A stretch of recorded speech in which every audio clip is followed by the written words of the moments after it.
inside the luggage compartment to get something when the door.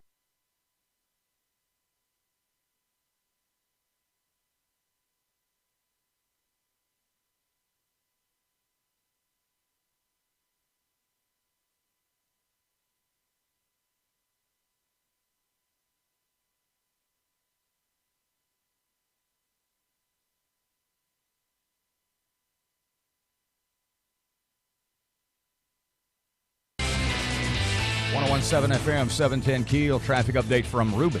Looks like I-20 westbound's got it clear all the way to Dallas right now, but look out later on this morning for some traffic delays on I-49 northbound near Kings Highway. If you have anything to report to us, please give us a call at the Planet Fitness Traffic Hotline, 687-ROAD.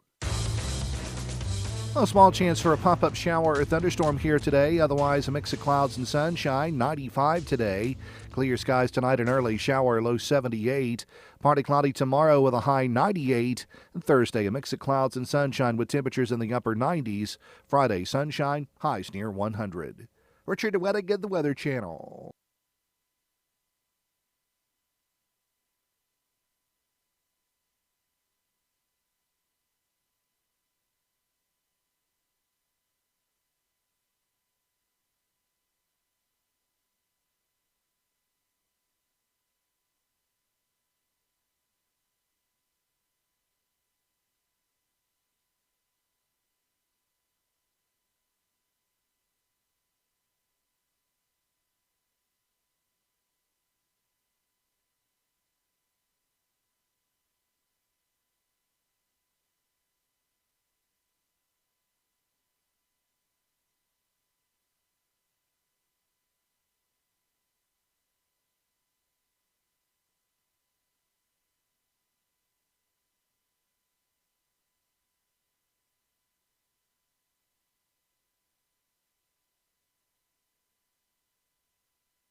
.17 FM, 710 Keel. Robert J. Wright and Erin McCarty, as always. Keel app, free download, office furniture source. So you had a long day yesterday. I've never had jury duty. Hoo-wee. Ever. Well, for me, it messed with my nap. You know, we had to show up at 12:30. So is she a wreck today? Have you noticed? Geez. Is Every day's a wreck. Okay, but in So the it's scheme, not- In the scheme of wreckage. Is this basically Am I the Edmund Fitzgerald? a NASCAR trading paint, or is this a Titanic? This is like a fender bender compared to a Zeppelin going down. Okay, gotcha. Well, I feel better. The humanity. I feel better. A report at 12:30. They herd us all into a room. There's a bunch of. Okay, so you have to be there a little after noon. Yeah, so I get there. Caddo Courthouse downtown. Yeah, down in the basement in the courthouse, and big room. They have us in there for 2 judges. Then they start calling out all the names. You're with Judge Tutt, and you're with Judge Marcotte, whatever the other judges were. Which one were you? I was Judge Tutt. I went to college with him. Did you? Yeah. He's a good guy. I mean, I've known him for a long, long time. We went to law school together. No, we didn't go to law school. We went together. to But I haven't LSUS seen together. him, and I haven't dealt with him in many, many He years. looks It's exactly been the same 20. as he looked when he was a I kid. think the last time I dealt with him was he represented the Port Commission, I think. I'm not sure. Anyway, but I thought, I'm probably going to get kicked off pretty quick. This won't take long. Now, why would you think that you would be kicked off pretty quick? Well, because I do the news. We talk about news and local events here on the station and how would every that affect day. your ability to? And I know many of the parties that are going to be there to testify. I know many of the attorneys. I know a lot of the people that are involved. And I thought, I'll get kicked off pretty quick. But somebody reminded me, they said that they let a federal judge, Tom Stagg, stay on a jury one time. They said, sometimes they don't want to be the lawyers that kick those people off. So they may not kick you off. I don't know. It'll depend on how objective they think you can be. Now, is that the job of the judge or the attorneys? The attorneys. Mm-hmm. Okay, so you went through that Well, here's what happened. I have an objection like in No, all those let me explain. No, that's movies. not how it went. That's not how it went at all. First, you see the little movie in the basement. Then they haul you all up to the second floor to your courtroom. Wait, they showed you a movie? Yeah, they showed you a movie about the jury process. Oh, okay. I Here's thought how maybe, it works, okay. blah, blah, blah. I was thinking maybe Netflix. No Netflix. No Pelican Brief or anything. So we go up to our judges, our courtroom. Some go to their courtroom, we go to ours. And then the judge introduces himself. He introduces the lawyers. And so how many of you are there at this point? There are 50 probably 50, 55, something like that. And we're sitting, the courtroom, the cream of Caddo Parish. Whatever. The courtroom was packed. I mean, there was no other seat to be had. What case was this? It was a Shamika Jackson case, and she's charged with manslaughter. I'll tell you more about that later. But then he says, we're going to call 14 of you up, and we'll question 14 of you at a time.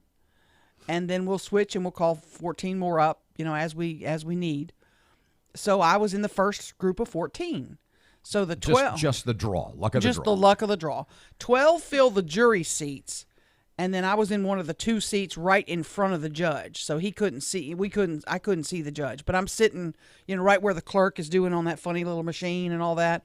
He was doing like shadow puppets behind your head and stuff he like could have that. been. Yeah, he look, could have she's been. got antlers. I wouldn't want her on the jury either. And then they go through the, have you ever been a victim of a crime? Have you ever committed a crime? Have you, and of course I had to raise my hand. I've been a victim of a crime, and so I had to explain a couple things that have happened to me in the past. Yeah, like an armed robbery. No, it was a purse snatching. Did he have a gun? No, he didn't have a gun. He Okay. never showed a gun. And then I had a burglary at my house. So I went through, do you think you were treated fairly? Blah, blah, blah. The court system handled your case fairly? Yeah, it's fine. Now, at this point, we got to go to a break here in a second. Do you have a family member ever been convicted of a crime? And I have to go, yeah, I do. Yeah. So I had to go through that. So let's go to break. It went so detailed, though. I mean, it got even worse. When we come back, I am fascinated by this. Well, I got the boot. Not that, no. In round one. When we come back, I want to know why, because I need to keep this in my pocket if I ever get that letter in the mail. Okay. 1017 FM, 710 Keel, traffic update now from Ruben. Looks like I-20 westbound's got it clear all the way to Dallas right now, but look out later on this morning for some traffic delays on I-49 northbound near Kings Highway. If you have anything to report to us, please give us a call at the Planet Fitness Traffic Hotline, 687-ROAD. A small chance for a pop-up shower or thunderstorm here today. Otherwise, a mix of clouds and sunshine. 95 today. Clear skies tonight and early shower, low 78. Partly cloudy tomorrow with a high 98. And Thursday, a mix of clouds and sunshine with temperatures in the upper 90s. Friday, sunshine, highs near 100. Richard Weddick at the Weather Channel.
1017 FM, 710 Keel Sports Time. Here's Matt. Governor John Bel Edwards announced Monday that the National College Baseball Hall of Fame induction ceremony will take place in Baton Rouge this November. There are even rumblings that a museum could be coming south next.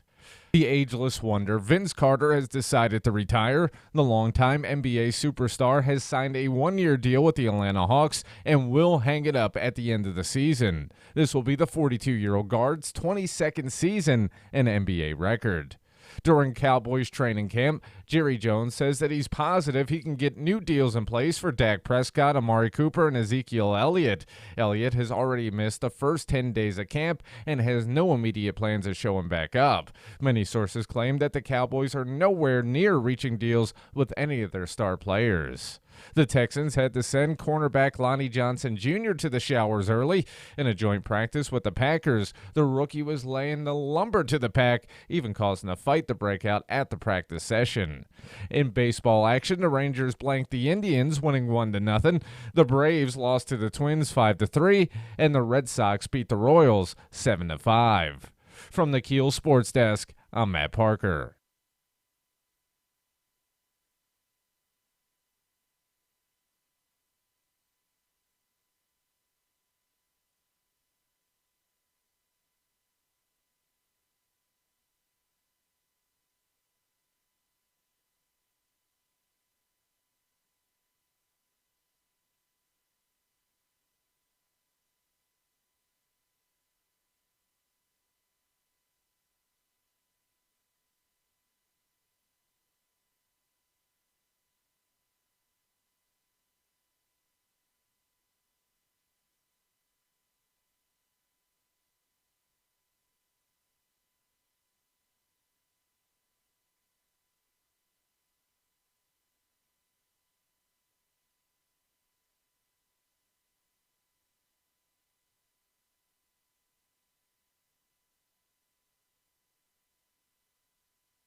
One 1017 FM and 710 Keel, former juror Erin McCarty. Well, I'm still tied to them. I have to call them tonight. I have to call 6 o'clock tonight to But see they if I'm booted needed. you out yesterday because you were unfit. I don't know why they booted me. I don't know why. What happens is they take, after they go through all the questions, about, they wanted to ask our opinion about prostitution. Now, did and the judges ask this question, No, or did these the were lawyers? Just the lawyers.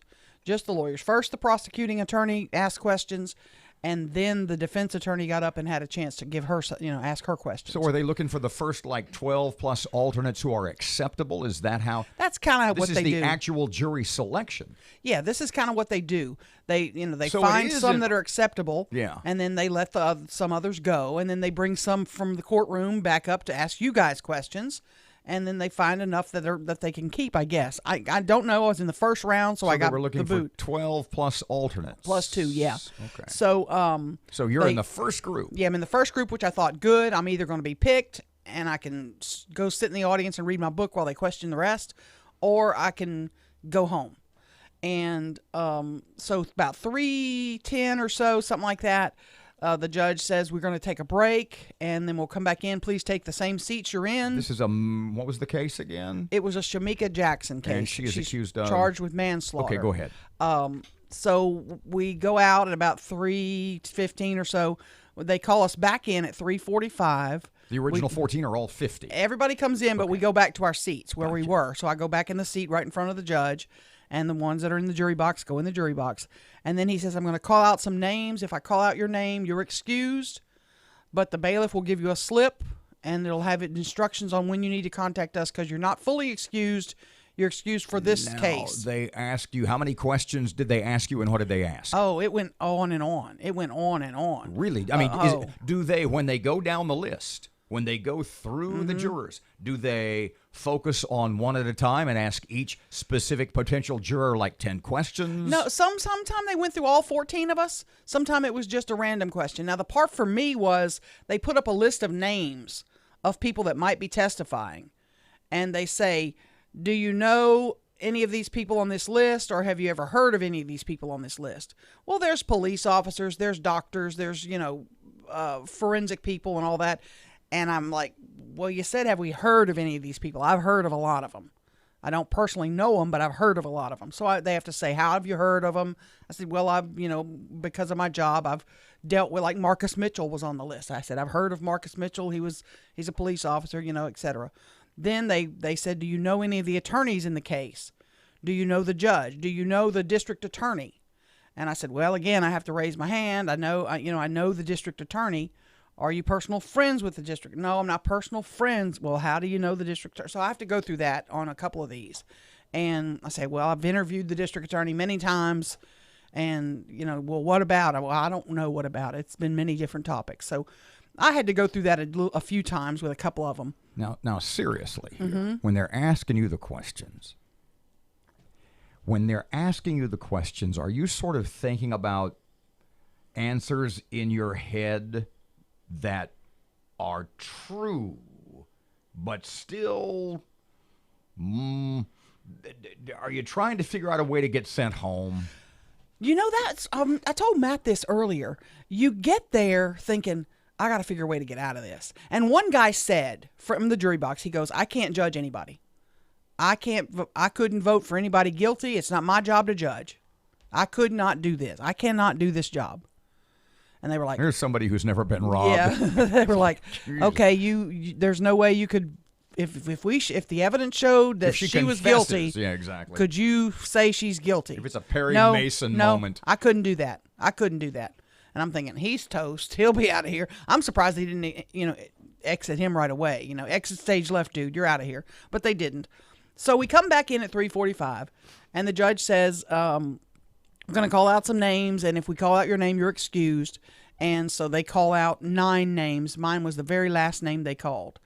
Said, you're excused. Oh, man, this is like American Idol. Yeah, and as I'm exiting, I hear him say, the 5 of you that are left, you're not necessarily on the jury, but you're now potential jurors, and you need to stay with us, and we're going to call up others to question them. So they kept 5 of the 14. They had a whole courtroom full of people. They were getting ready to start questioning. Do you suspect they sent you away? Goodbye, because of your job, or what? It's the job, I'm sure. And see, you see court where they say, oh, I object to her. They didn't do that in front of us. They did all that while we were out of the room. So I don't know who objected to me, why, or if it was the judge, or I don't know. Actually, Matt and I both called in. Did you? You called and objected to me? Yeah, we said, can we have... I thought y'all wanted me on it. We have Judge Tut's chambers, please. 101.7 FM, 710 Keel. Local news just ahead. Here's traffic. Here's Ruben. Looks like I-20 westbound's got it clear all the way to Dallas right now, but look out later on this morning for some traffic delays on I-49 northbound near Kings Highway. If you have anything to report to us, please give us a call at the Planet Fitness Traffic Hotline, 687-ROAD. A small chance for a pop-up shower or thunderstorm here today. Otherwise, a mix of clouds and sunshine. 95 today. Clear skies tonight and early shower, low 78. Partly cloudy tomorrow with a high 98. And Thursday, a mix of clouds and sunshine with temperatures in the upper 90s. Friday, sunshine, highs near 100. Richard Wettig, the Weather Channel.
The power of information.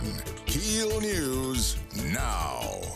Several Caddo commissioners left Monday's work session abruptly as Commissioner Mike Middleton was talking about a resolution to address giving government money to nonprofit organizations. Commissioners, we no longer have a quorum, so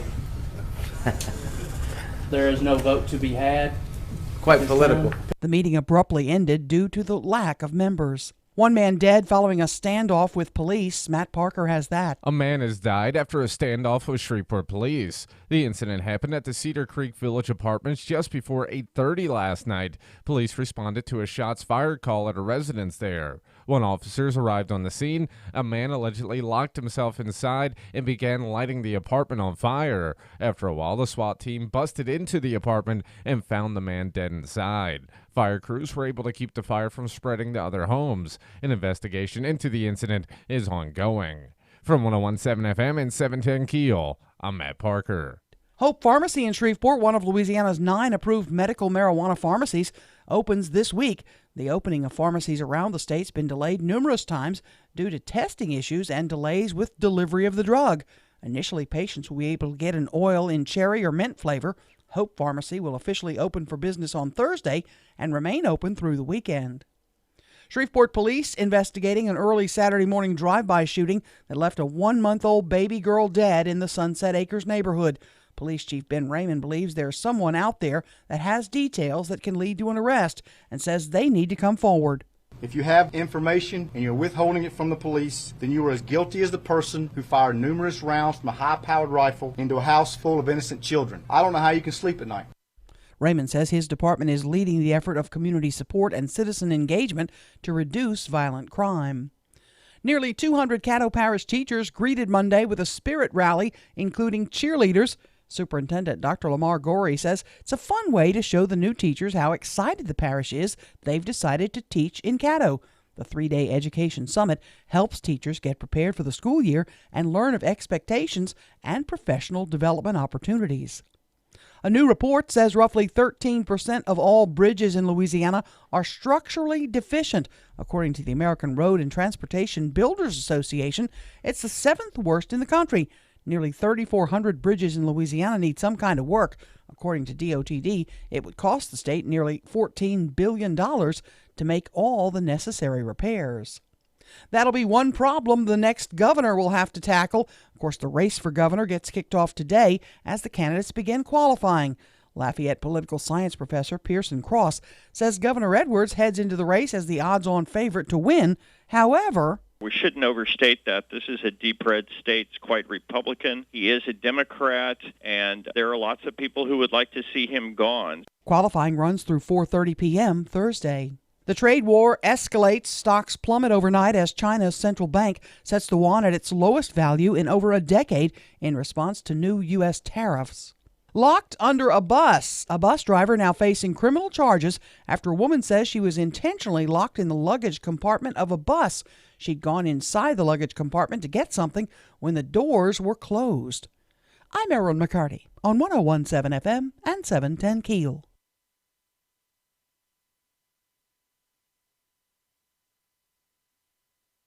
And 7. China says it will not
Robert J. Wright and Erin McCarty, 101.7 FM and 710 KEEL, and Louisiana Attorney General Jeff Landry in about 5 or 6 minutes, maybe a couple minutes less. Your birthday was Saturday. Saturday, yeah. Well, let me start here because I need your opinion on something. All righty. Because I'm feeling kind of guilty. Oh, boy. What did I tell you during the break? What did I just get for free? You got 10,000 points from, and you got some shoes. What did I get for free? Yes, golf I got shoes. Free golf shoes on Amazon. Man. And because I had called American Express about a security issue a couple of months ago, maybe less, and they said, while we got you on the phone, we see that you've been a card member since 1985. Yeah. And you've never missed a payment. I said, that's true. So the guy says, how would you like 10,000 extra points? I said, what do I have to do? He said, let me sign. I need to sign you up for you don't have to pay the whole amount ever. I said, well, I'm still going to pay it. He says, okay, but do you want the 10,000 points? I said, yeah. He said, well, let me just sign you up for it. You can do whatever you want. Plus, I get a bonus. I said, you seem like a nice kid. Yeah.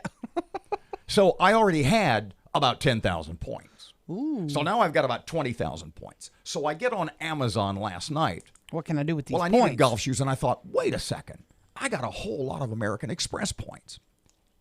Well, see, I'm not being totally honest. And here's where I've got to come clean. And I need... I know what you did. Oh, I know what you did. So it bothers you? Yes. Why? Yes. Why? Because I'm leftover points. No.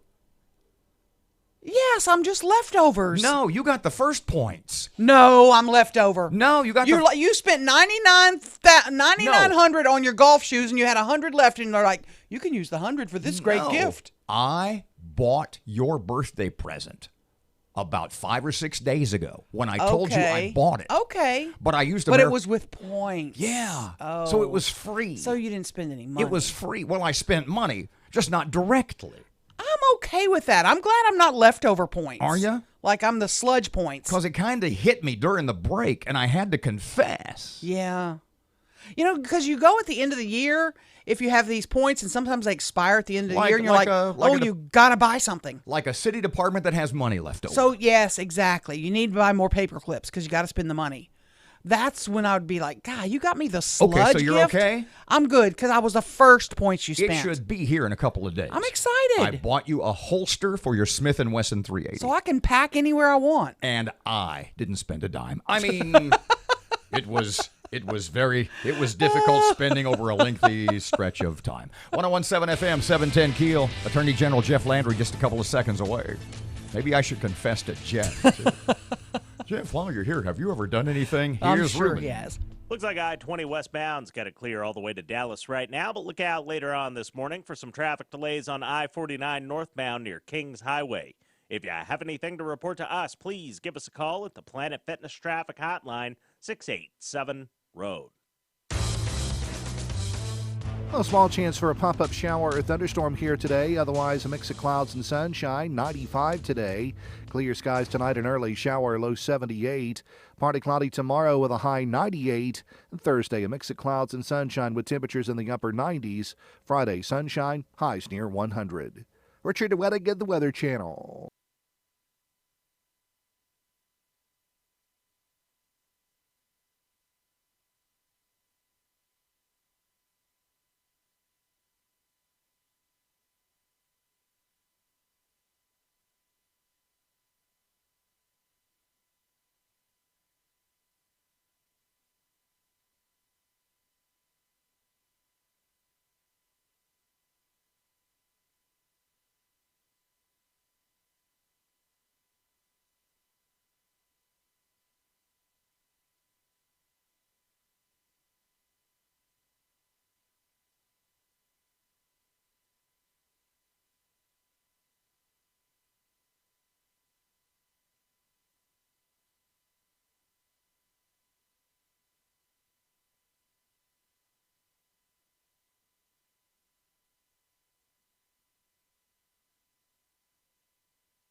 1017 FM, 710 Keel.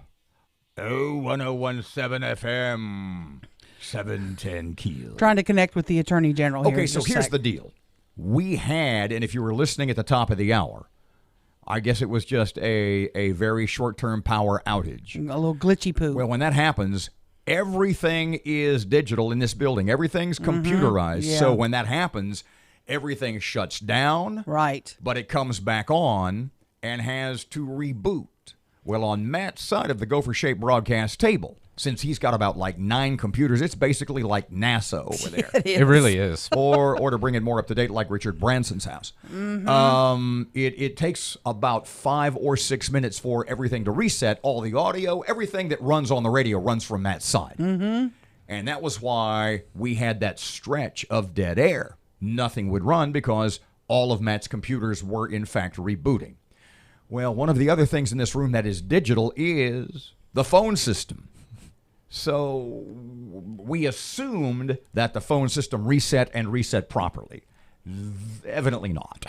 Oh. Evidently not quite. So we are attempting to reboot the phone system to get it functioning properly because we got a lot of guests this morning. We had Attorney General Jeff Landry. I have to confess. What? Wait a second. I just talked about a minute how it was somebody else's fault. Yeah, you did. Okay. Yeah, you did. So I need to take the jumper cables off the telephone system and put it on Erin. Yeah. Got it. Yeah, those are some earlobes, buddy. I just went back on my text to read this. I was like texting his people going, he's not called yet. Is he ready? What day is it supposed to be? I go back to the original email. It says, "Good morning. Wondering if you have time for AG Landry this Wednesday." That's tomorrow. I said, "Yeah, sure. These are the times available." I seldom know what day it is, but I'm pretty sure. 6:40 will work fine. So tomorrow So morning. I'm like, 6:40 is cool. So tomorrow morning at 6:40, when Matt calls and there's no answer. It's my bad. You know, if this were the first time this had ever happened. Oh man. If this were mistake number Oh, one. come on. that I'm we the queen of them. That we could chalk up to fatigue from spending the day in some Caddo Parish courtroom. Yeah. But yeah. no. I want to talk about what happened in the other Caddo Parish I just room. don't see this. It's. You I are coming out of your shoes on I this one. am really peeved about this. Why? Really peeved. If you don't know the story, there was a Mike Middleton trying to get a resolution on the Caddo Parish Commission agenda dealing with the money they give to NGOs, non-governmental organizations like the Salvation Army, the YWCA, different monies they give. Apparently they gave about $1 million last year, and an audit shows there may be some problems. I don't know what the audit shows. I'm not sure.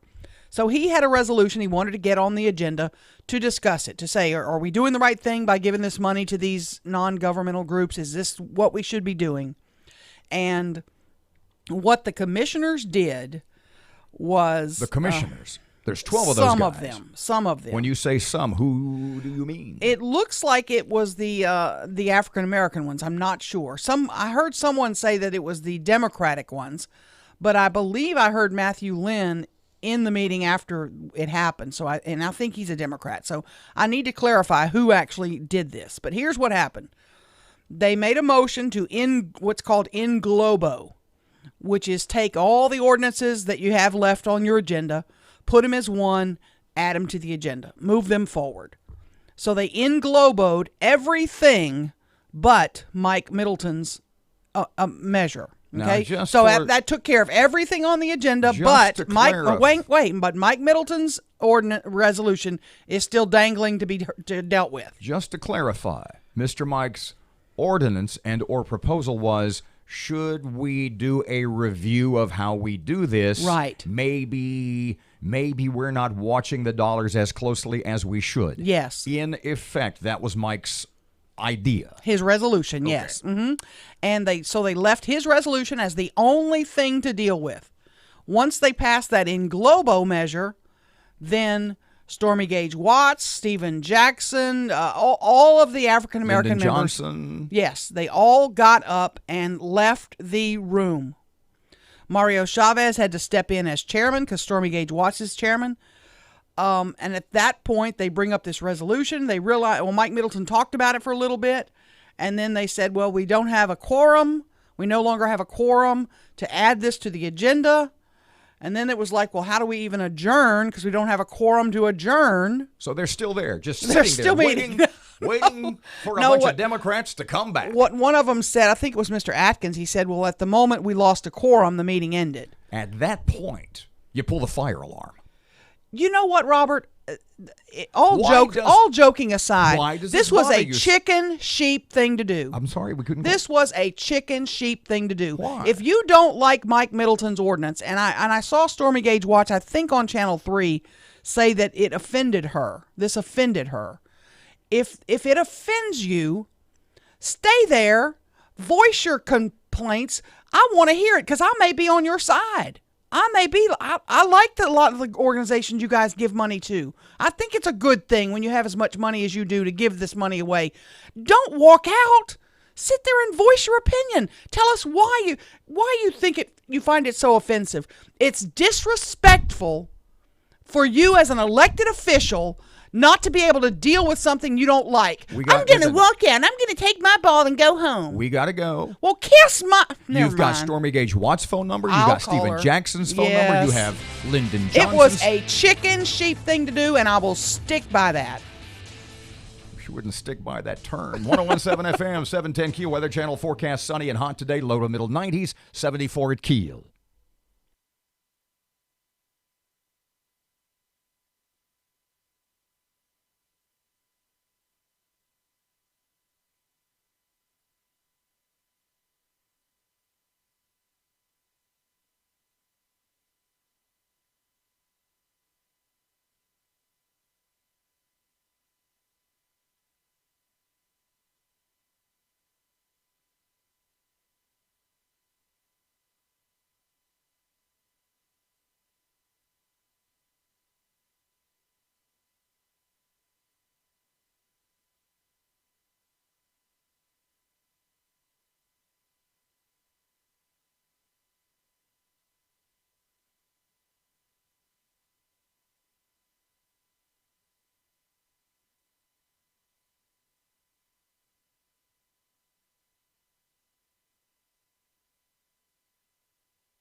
.101.7 FM, 710 KEEL Sports. Governor John Bel Edwards announced Monday that the National College Baseball Hall of Fame induction ceremony will take place in Baton Rouge this November. There are even rumblings that a museum could be coming south next. The ageless wonder Vince Carter has decided to retire. The longtime NBA superstar has signed a one-year deal with the Atlanta Hawks and will hang it up at the end of the season. This will be the 42-year-old guard's 22nd season, an NBA record. During Cowboys training camp, Jerry Jones says that he's positive he can get new deals in place for Dak Prescott, Amari Cooper, and Ezekiel Elliott. Elliott has already missed the first 10 days of camp and has no immediate plans to show him back up. Many sources claim that the Cowboys are nowhere near reaching deals with any of their star players. The Texans had to send cornerback Lonnie Johnson Jr. to the showers early. In a joint practice with the Packers, the rookie was laying the lumber to the pack, even causing a fight to break out at the practice session. In baseball action, the Rangers blanked the Indians, winning 1-0. The Braves lost to the Twins 5-3, and the Red Sox beat the Royals 7-5. From the KEEL Sports Desk, I'm Matt Parker.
.107 FM, 710 Keel. Okay, so as we are attempting to reset all our digital stuff from the intermittent power spurt from earlier in the hour, you're okay on your side. The phones are working, so we should have, just after 7 o'clock, Boudreaux. Doug Boudreaux. From the Hope Pharmacy. Talking about the now available for sale medicinal marijuana. Explain to me, because we've got about 2 minutes here, and we can get a little behind the curtain here inside baseball, as the cliche goes. What's the difference between if people are listening on their phones and listening on the app or listening on the computer? Isn't that just one digital feed? Isn't that all the same thing? No, there's two. Matt can tell you. They come off of two different computers, basically. So explain to me what's what. Well, one comes off of one computer, and the other, it's the same feed. It's just going two separate places and comes off at two different computers. So one could be dead and the other could be good. Okay, so and right now it looks like the app stream is down and the streaming is down as well. So we're working to get those back up. So if you're listening on your phone, you're not listening. And if you're listening on your computer, you're not listening. Those are both down. That's just what if you're listening on your phone, you're not listening. Yeah. You can't. Makes sense to me. Well, you can watch on Facebook because that's always available. That was down for about 5 minutes, but it's back. My other question is the YouTube video back up. Yep. Oh, that's good. And the Facebook feed is up. So you can watch us on Facebook. But you can't listen on the app right now or on the stream. No, I just a long. This is way beyond your. No. Yeah, a long time ago, we had this is going back to like the early '80s, and there was this new kid who he was the program director, and he was like, even at that point, he was way younger than me, and the transmitter was down, and he comes into the studio, and he literally says, "The transmitter's off," and he says, "Open the microphone and tell the listeners we'll be back as soon as we can." Yeah. That's who I am right now. 101.7 FM, 710 Keel. Here's Rush. That the courts are backlogged with asylum cases that take years to resolve. So the Trump administration started a pilot program in 10 cities to fast-track these hearings for about 56,000 refugees who want to come here. Now, is this bold action by Trump to alleviate a glaring problem being applauded? No way, folks. The Trump administration is being slammed by immigration lawyers and leftist activists who say resolving these cases quickly is unfair. They accuse Trump of deliberately fast-tracking immigrants who don't have their documents in order. The lawyers also complain they don't have enough time to prepare their clients on how to testify to get the outcome they want. It's not testify, it's recite. Anyway, it's a case of damned if they do and damned if they don't. On one hand, the immigration courts are too slow. On the other hand, they're too fast. But what this really demonstrates is something we've known all along. Liberals do not want the immigration system fixed. And they don't want the law enforced under any circumstances. They love the border exactly the way it is right now.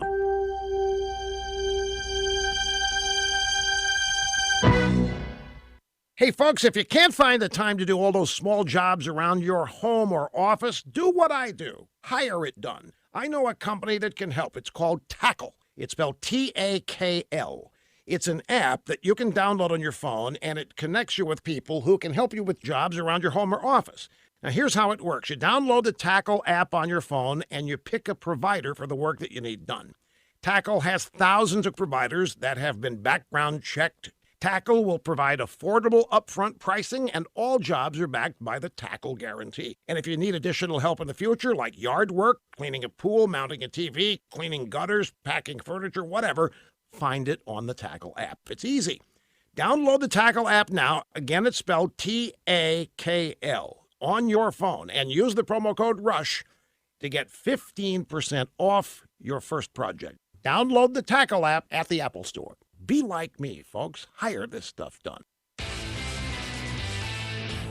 1017 FM, 710 Keel, Fox News just ahead. Right now, traffic time again. Here's Ruben. Just received reports of a minor accident on I-220 westbound near the Red River Bridge. And we have some traffic delays on Texas Street in downtown Shreveport. If you have anything to report to us, please give us a call at the Planet Fitness Traffic Hotline, 687-ROAD.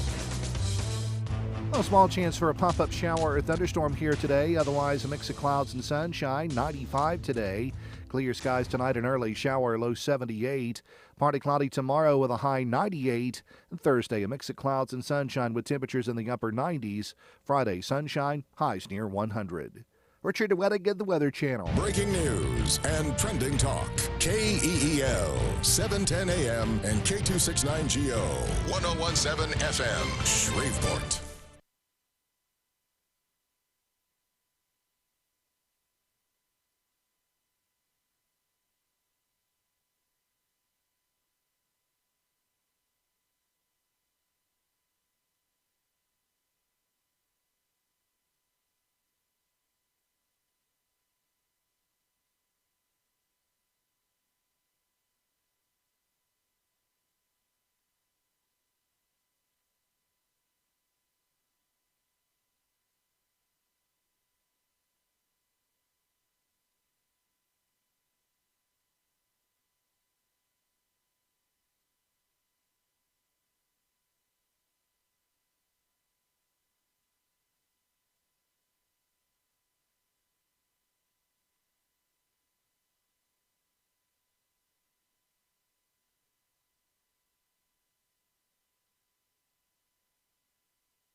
Good morning, just after 7 o'clock. Robert and Erin, 101.7 FM and 710 Keel. Erin, local news in a second. Commissioners in Caddo storm out of a meeting. We'll talk more about that. A man found dead following a standoff with police, and police still need your help to try to find out who killed a newborn baby. Medical marijuana now available. Medicinal marijuana available in the Arklatex. Doug Boudreau from Hope Pharmacy will join us in less than 10 minutes. I was going to say, do you think he will openly celebrate? We will find out. Also, Police Chief Ben Raymond joining us at 7:40 this morning, talking about crime fighting and, of course, the tragic death of the 1-month-old baby. He's pretty upset today. Fletcher on vacation. Matt has sports, traffic, and weather. It's here this hour and coming up on Keel.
KEEL Morning Report, now on 101.7 FM and 710 KEEL. A new report says roughly 13% of all bridges in Louisiana are structurally deficient. According to the American Road and Transportation Builders Association, it's the 7th worst in the country. Nearly 3,400 bridges in Louisiana need some kind of work. According to DOTD, it would cost the state nearly $14 billion to make all the necessary repairs.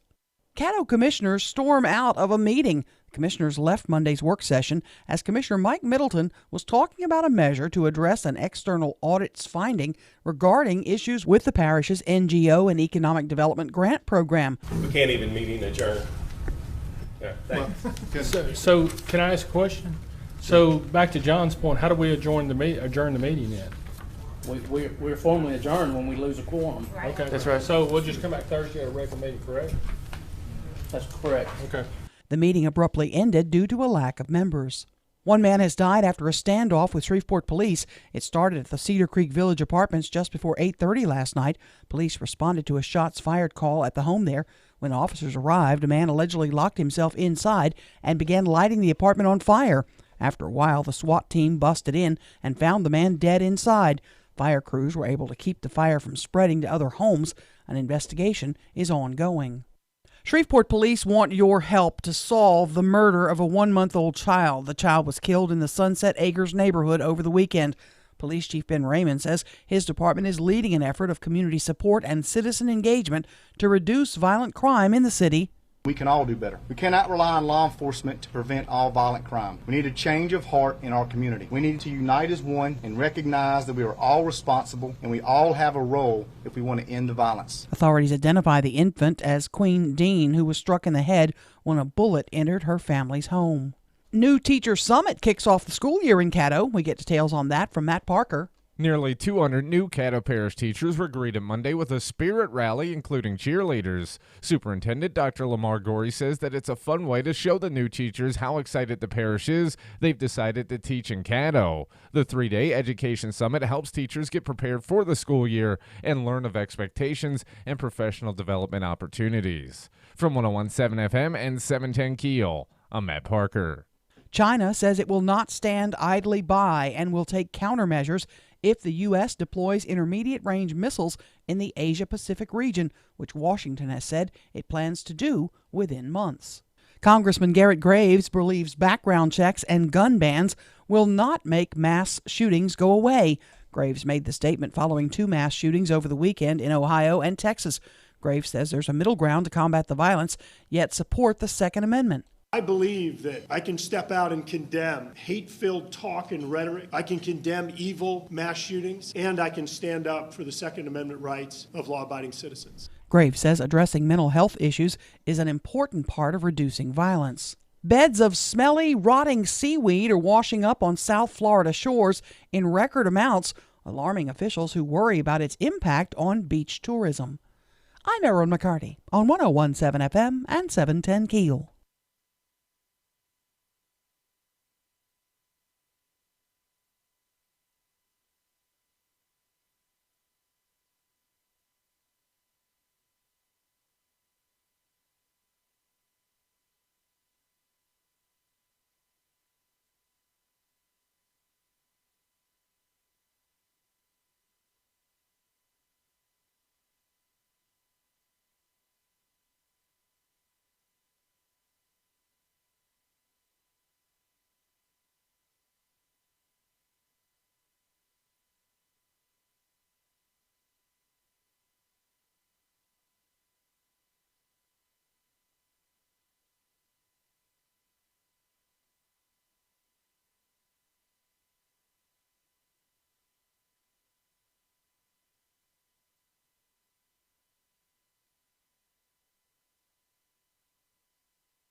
.117 FM, 710 KEEL. Time for traffic. And Ruben.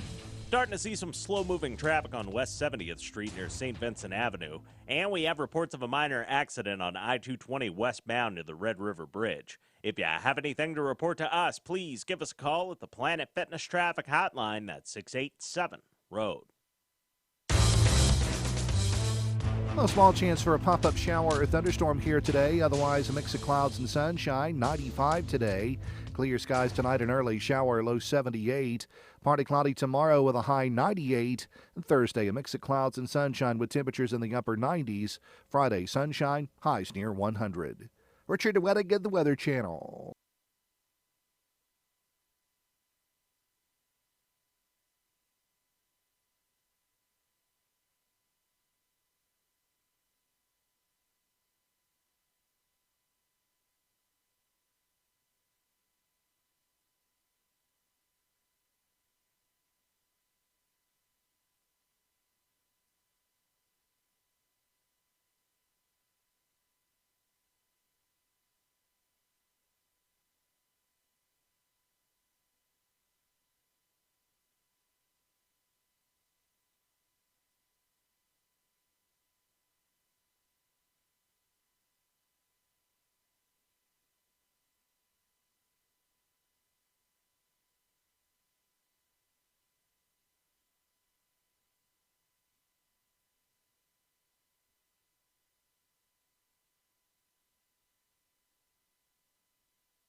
1017 FM, 710 Keel. Robert J. Wright and Erin McCarty. Keel app, free download.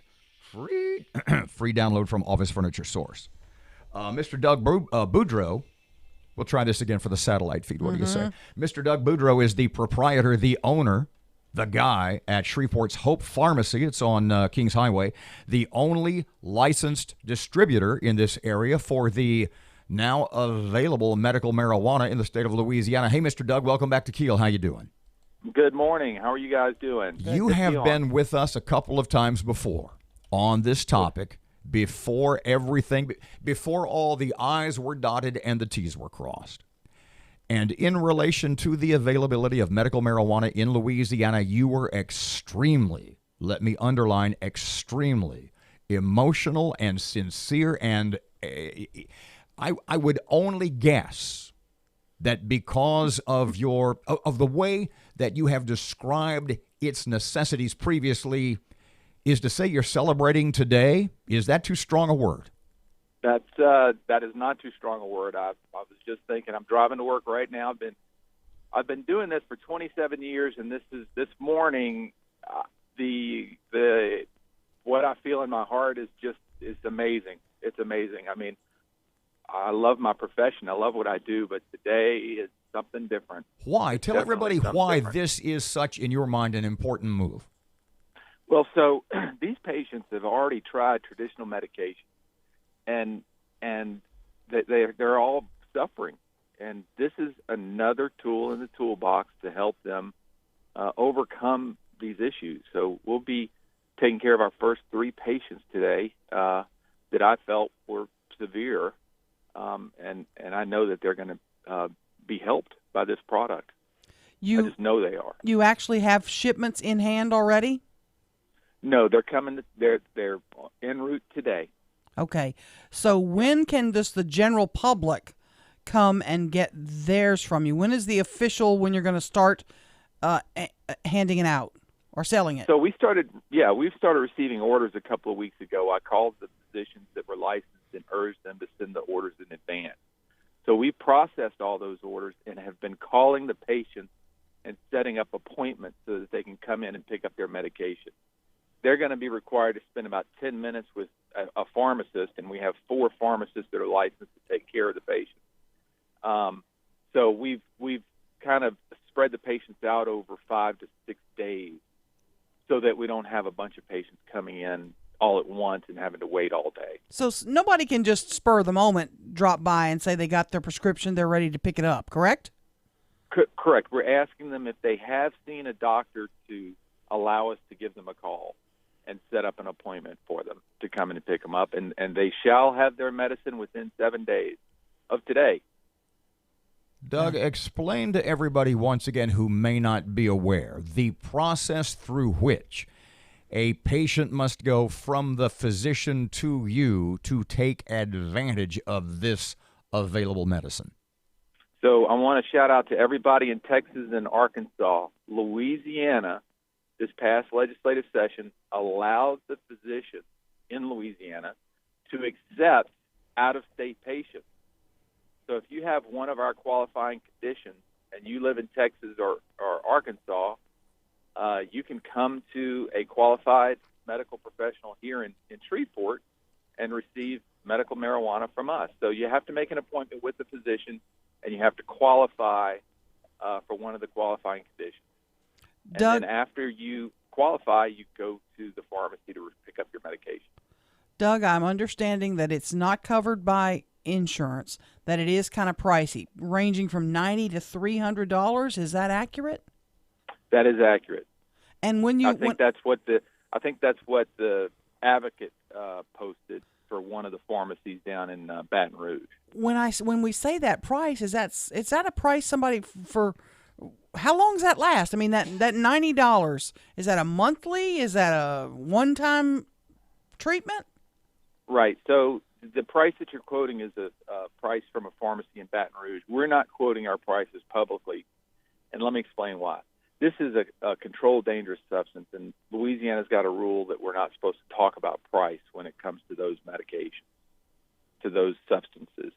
So the only people that know our prices are the patients that come in. But, yeah, it's pricey. And I agree that I think that eventually the price will go down, but I think the pharmacies are trying to make up for the last 12 months that we've had a building and staff and all the expenses that we've had to incur without being open. Do you anticipate problem keeping with the demand? Do you anticipate a demand? How much script do you think that local physicians will be writing? Right now we only have 11 physicians, and we're kind of targeting our hospice patients currently. So I think demand will be fine. I don't think we're going to run out. Pardon me just a second. You said there are 11 physicians. Clarify that for me. So just not any doctor can write a prescription for this? How does that work? Right. So they have to go through a process with the Louisiana Board of Medical Examiners to get licensed for therapeutic marijuana. So, yeah, not just any physician can write. And then once they go through that process, they can then start to see patients and make recommendations. Thank you. Okay. Okay, let me ask you this.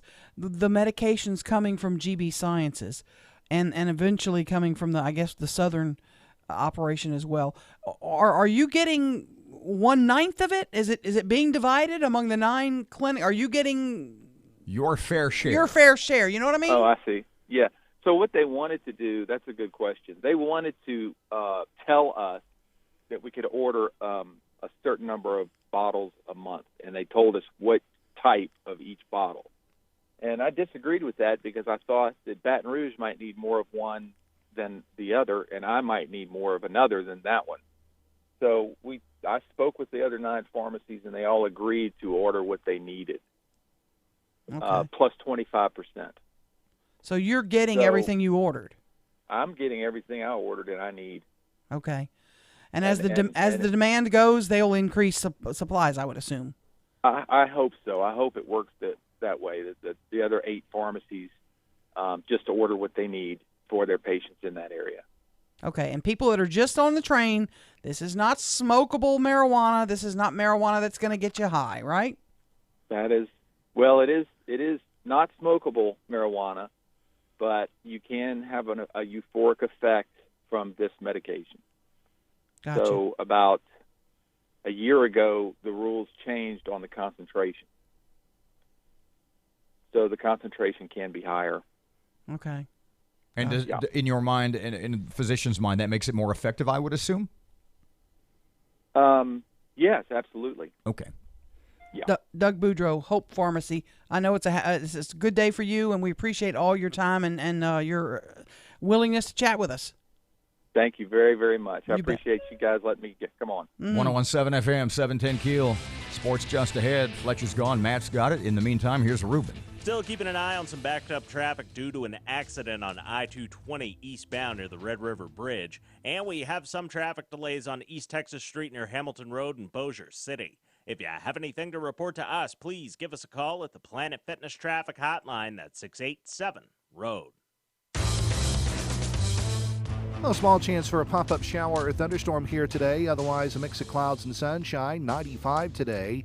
Clear skies tonight and early shower, low 78. Partly cloudy tomorrow with a high 98. And Thursday, a mix of clouds and sunshine with temperatures in the upper 90s. Friday, sunshine, highs near 100.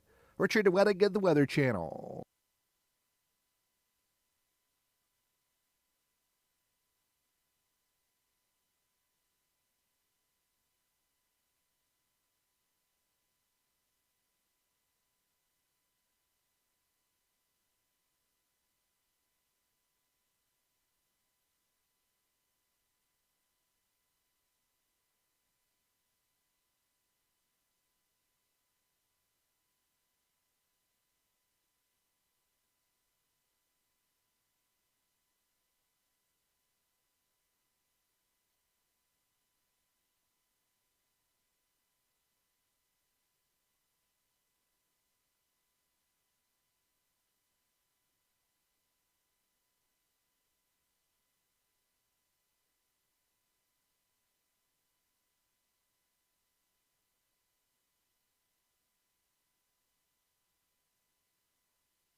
FM and 710 Keel, and time for sports.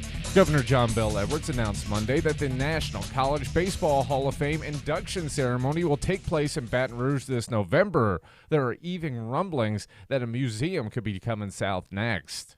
The ageless wonder Vince Carter has decided to retire. The longtime NBA superstar has signed a one-year deal with the Atlanta Hawks and will hang it up at the end of the season. This will be the 42-year-old guard's 22nd season, an NBA record. During Cowboys training camp, Jerry Jones says that he's positive he can get new deals in place for Dak Prescott, Amari Cooper, and Ezekiel Elliott. Elliott has already missed the first 10 days of camp and has no immediate plans of showing back up. Many sources claim that the Cowboys are nowhere near reaching deals with any of their star players. The Texans had to send cornerback Lonnie Johnson Jr. to the showers early. In a joint practice with the Packers, the rookie was laying the lumber to the pack, even causing a fight to break out at the practice session. In baseball action, the Rangers blanked the Indians, winning 1-0. The Braves lost to the Twins 5-3, and the Red Sox beat the Royals 7-5. From the KEEL Sports Desk, I'm Matt Parker.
.117 FM, 710 KEEL, Robert J. Wright and Erin McCarty, Chief Ben Raymond, Shreveport Police Chief at 740.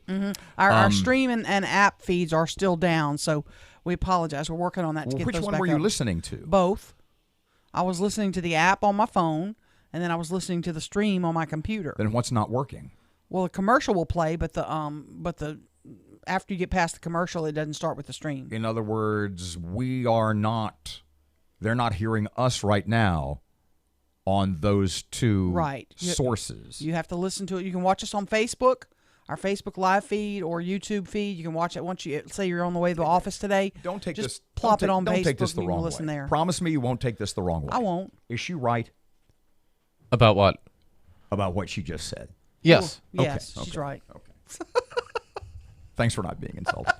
I want to talk for a second, and we're going to start this now and pick it up again after 8 o'clock because we've got Mr. Ben at 740. And it has to do with the bond issue, the proposed $220 million bond issue.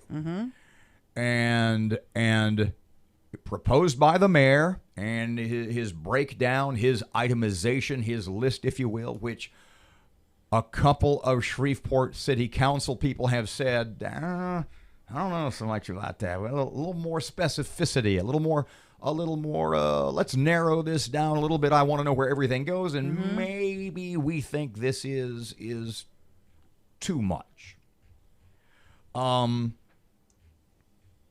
I would assume, based on what all the council people have told us, and former council people have told us about this bond process, that the mayor's version that comes to them, meaning the city council. So now they look at the mayor's version, they whittle it down, they change a few things, they maybe make it a little smaller.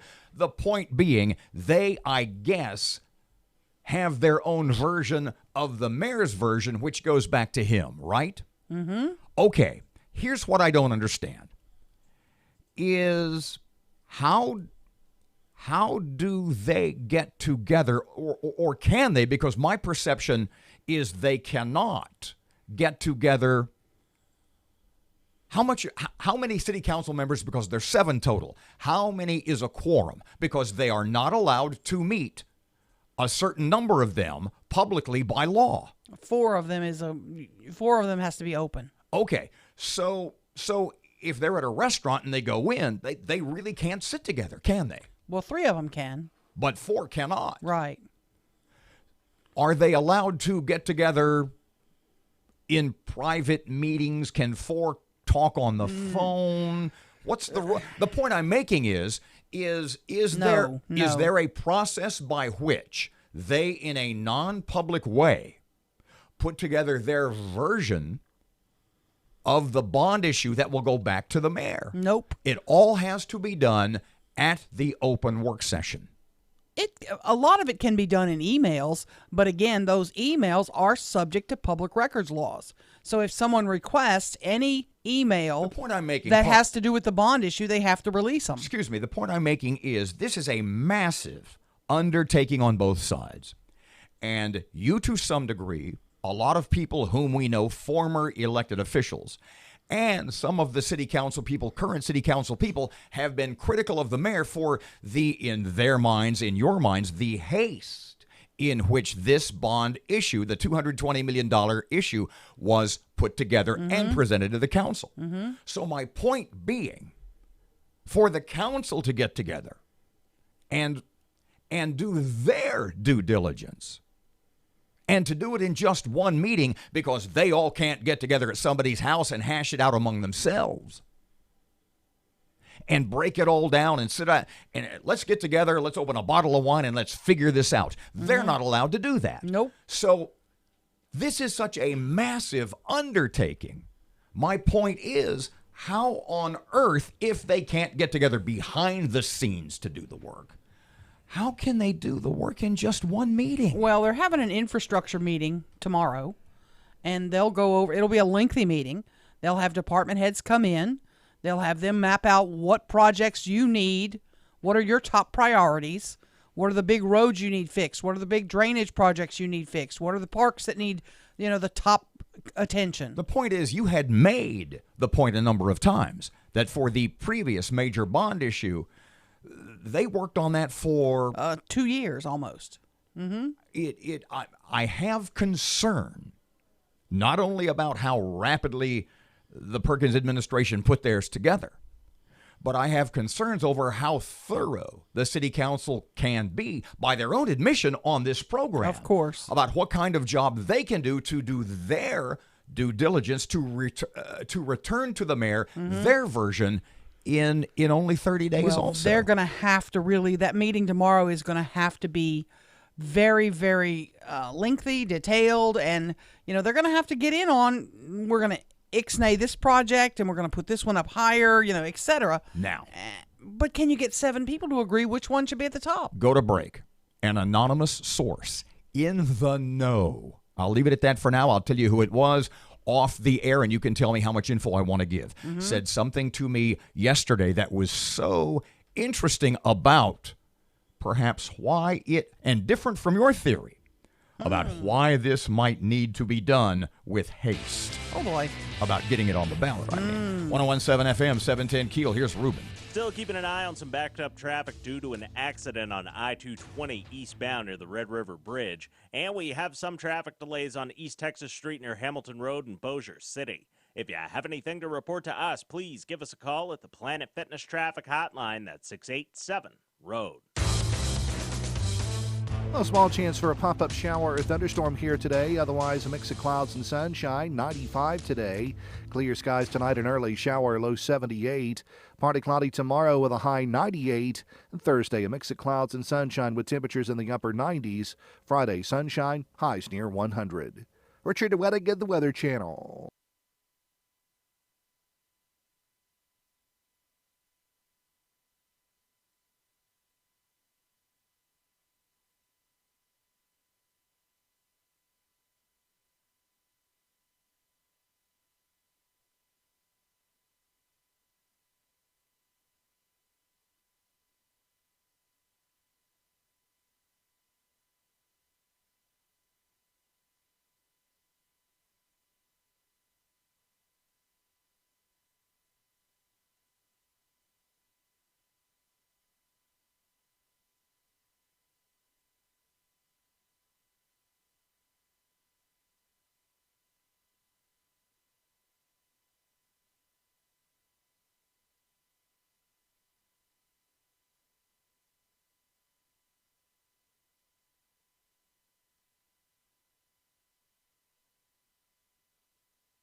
of information. KEEL News now.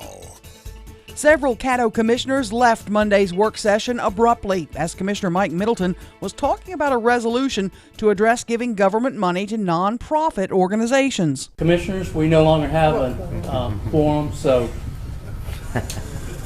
there is no vote to be had.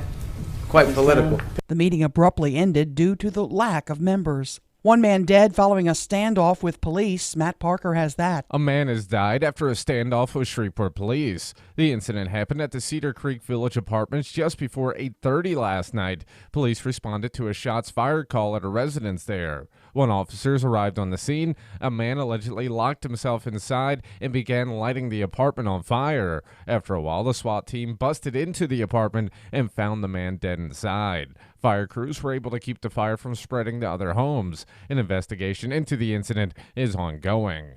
From 101.7 FM and 710 KEEL, I'm Matt Parker. Hope Pharmacy in Shreveport, one of Louisiana's 9 approved medical marijuana pharmacies, opens this week. The opening of pharmacies around the state's been delayed numerous times due to testing issues and delays with delivery of the drug. Initially, patients will be able to get an oil in cherry or mint flavor. Hope Pharmacy will officially open for business on Thursday and remain open through the weekend. Shreveport police investigating an early Saturday morning drive-by shooting that left a 1-month-old baby girl dead in the Sunset Acres neighborhood. Police Chief Ben Raymond believes there's someone out there that has details that can lead to an arrest and says they need to come forward. If you have information and you're withholding it from the police, then you are as guilty as the person who fired numerous rounds from a high-powered rifle into a house full of innocent children. I don't know how you can sleep at night. Raymond says his department is leading the effort of community support and citizen engagement to reduce violent crime. Nearly 200 Caddo Parish teachers greeted Monday with a spirit rally, including cheerleaders. Superintendent Dr. Lamar Gorey says it's a fun way to show the new teachers how excited the parish is they've decided to teach in Caddo. The 3-day education summit helps teachers get prepared for the school year and learn of expectations and professional development opportunities. A new report says roughly 13% of all bridges in Louisiana are structurally deficient. According to the American Road and Transportation Builders Association, it's the 7th worst in the country. Nearly 3,400 bridges in Louisiana need some kind of work. According to DOTD, it would cost the state nearly $14 billion to make all the necessary repairs. That'll be one problem the next governor will have to tackle. Of course, the race for governor gets kicked off today as the candidates begin qualifying. Lafayette political science professor Pearson Cross says Governor Edwards heads into the race as the odds-on favorite to win. However, we shouldn't overstate that. This is a deep red state. It's quite Republican. He is a Democrat, and there are lots of people who would like to see him gone. Qualifying runs through 4:30 p.m. Thursday. The trade war escalates. Stocks plummet overnight as China's central bank sets the yuan at its lowest value in over a decade in response to new U.S. tariffs.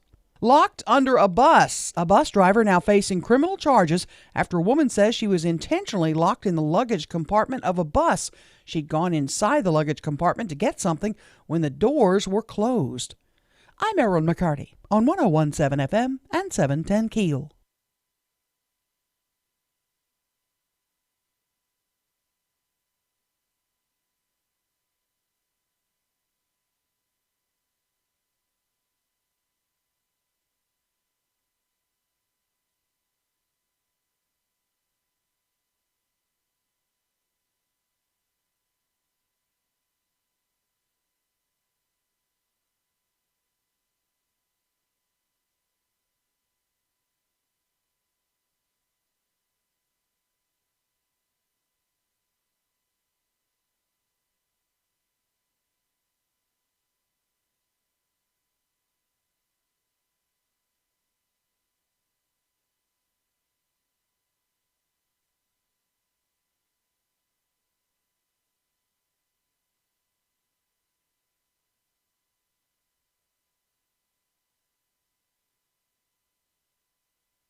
1017 FM, 710 Keel, Robert and Erin. Chief Ben Raymond just a couple of seconds away.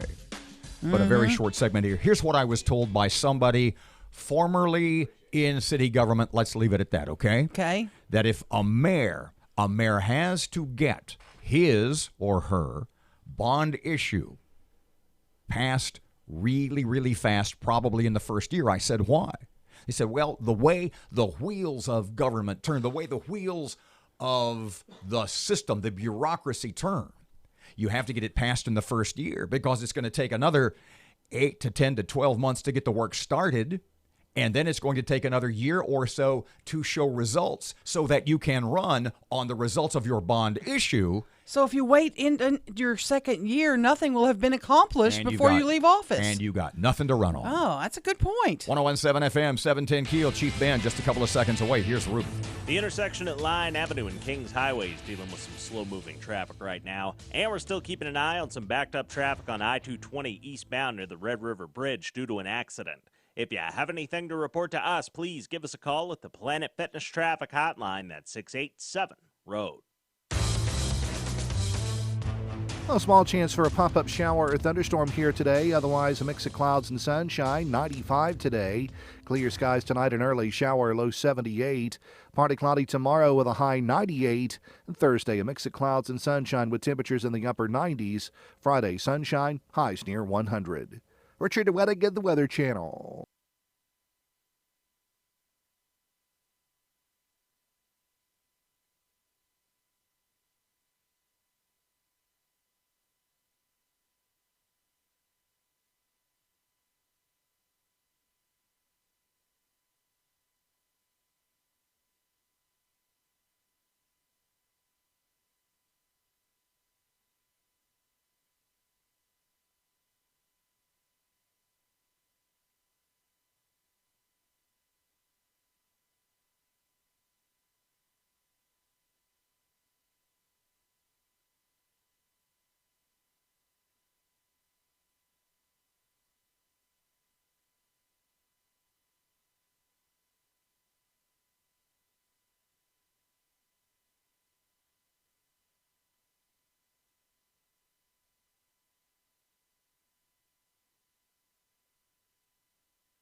.1017 FM, 710 Keel, Robert J. Wright and Erin McCarty. Shreveport Security Systems text line 318-392-1884.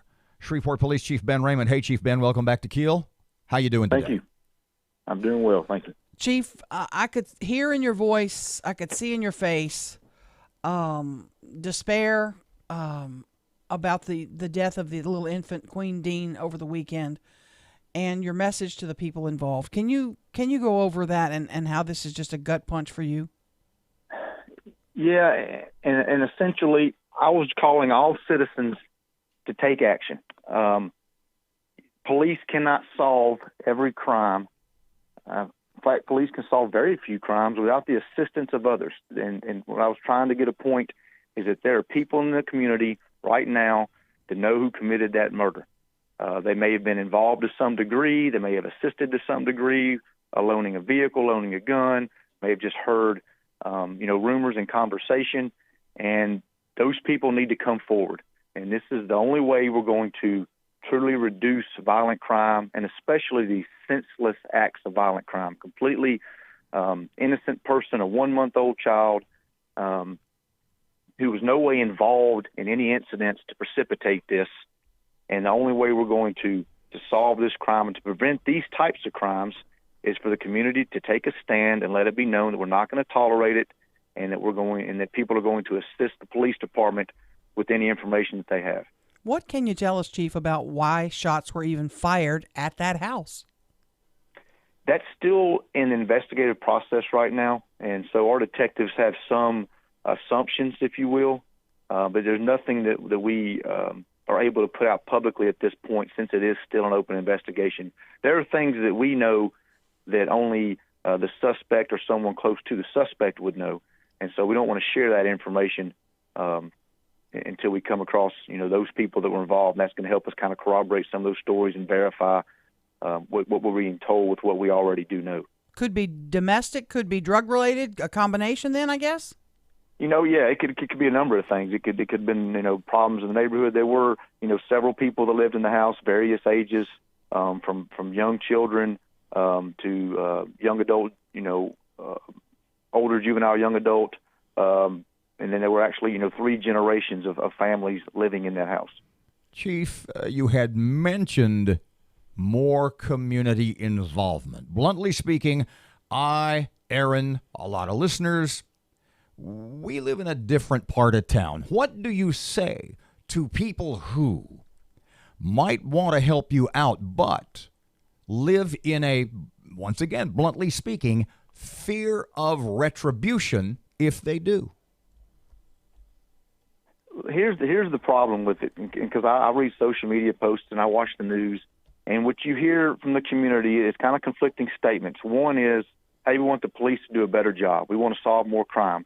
And then immediately following that, maybe from another person, we don't trust the police. We're not going to share information. You can't have both. If you want to reduce crime and if you want us to solve crimes, you've got to come forward with information. We are very good at anonymity. I worked narcotics for 15 years, and I had a number of confidential informants, and people to this day don't know who those confidential informants are. They were a number on a piece of paper. We even wrote reports referring to he, she's. We weren't even specific to race or sex or age or anything else. So we are very good at providing anonymity. A lot of the times you hear people talk about the police put my name out there, or the police did this. It's simply not true. What happens is people provide information, and then they hear someone talking, and they get nervous and believe that someone else shared that. But we're very good at keeping that information close at hand. You don't even have to tell us your name. Call Crime Stoppers and just give us your information. You don't have to give us a follow-up number, nothing at all. So we literally have a number of ways for you to provide information. We never have to know who's providing it. We just need those little tips to kind of spark our investigation or to further the investigative process. We have a lot of information, but sometimes it just takes that one little tip that someone may believe is insignificant to really boost our case. Chief, this is City Council District F, I guess, correct? It is. We've already talked about the problems there in our last minute. Have you and Councilman Green talked about it again? And I assume you're continuing your efforts to beef up patrols there. Certainly, we've done a couple of operations specific to that council district. We've got another one planned this week where people are going to see a noticeable increase in the visible presence of law enforcement. We've got mounted patrols been riding in the neighborhoods, which is something that hasn't been done in years, if ever. And we're going to continue those efforts. I talk to Councilman Green several times a week now. He and I have a real good rapport, and we're gonna continue to try to decrease crime. But I think the key to it is getting that citizen contact, that citizen trust, that interaction, so that we can prevent crimes like the one we had occurred, and then solve them quickly when they do occur. Chief Ben Raymond, thanks for your time today. Yes, ma'am. Thank you. 101.7 FM, 710 Keel. Councilman Caddo Commissioner Mike Middleton's joining us after 8. Right, just past 8 and o'clock. Stormy Gage Watts, too. 101.7 FM, 710 Keel. We'll kind of update you guys on that story after Your Money Now. Traffic update, here's Ruben. The intersection at Line Avenue and Kings Highway is dealing with some slow-moving traffic right now. And we're still keeping an eye on some backed-up traffic on I-220 eastbound near the Red River Bridge due to an accident. If you have anything to report to us, please give us a call at the Planet Fitness Traffic Hotline. That's 687-ROAD. KEEL Weather Channel forecast: sunny and hot today. Well, small chance of late day rain, but sunny, hot, and humid. Low 90s. Right now 75 at KEEL.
.17 FM, 710 KEEL. Matt's here, Sports Time.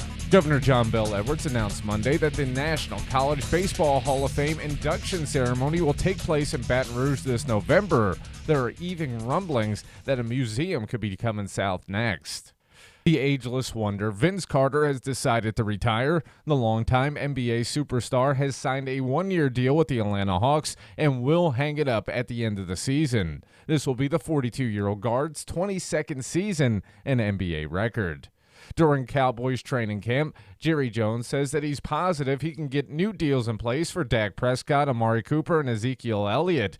Elliott has already missed the first 10 days of camp and has no immediate plans to show him back up. Many sources claim that the Cowboys are nowhere near reaching deals with any of their star players. The Texans had to send cornerback Lonnie Johnson Jr. to the showers early. In a joint practice with the Packers, the rookie was laying the lumber to the pack, even causing a fight to break out at the practice session. In baseball action, the Rangers blanked the Indians, winning 1-0. The Braves lost to the Twins 5-3, and the Red Sox beat the Royals 7-5. From the KEEL Sports Desk, I'm Matt Parker.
1017 FM, 710 Keel, Robert and Erin. Okay, so at 8:10 or so, Cattle Commissioner Mike Middleton. Yes. At 8:20 or so, Cattle Commissioner Stormy Gage Watts.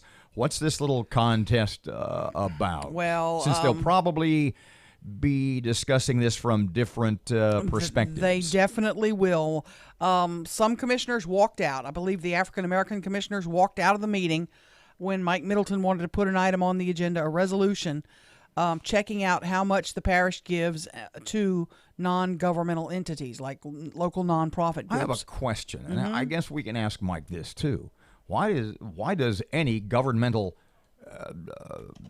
entity give money to any non-governmental entity? Well, it's just done everywhere. It's done all over the country. Shreveport gives money or in-kind services to all kinds of festivals and events. Basically, our tax dollars, and I'm not judging necessarily, our tax dollars go to the city or the Caddo Parish in this instance, and they're making charitable donations on my behalf. Yes, they make donations to different organizations that come and apply for grants, and they give to the ones they deem in need, the most need, or the most valuable to them. Well, why? Never mind. And some people say they should or shouldn't do it. And Mr. Middleton's point was, maybe, correct me if I'm wrong, and we can clarify with Mr. Mike after 8, but his point was, if I understand, let's pump the brakes a little bit. Let's examine where these dollars are going. Am I wrong? Well, it refers to an audit that was done that showed there may be some issues. And the audit, he said, we need to check out this. We need to check out these allegations and see if there is a problem, if we do have any problems.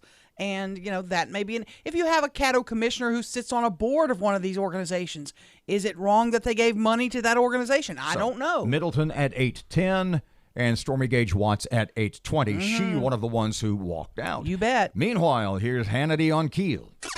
The truth and nothing but.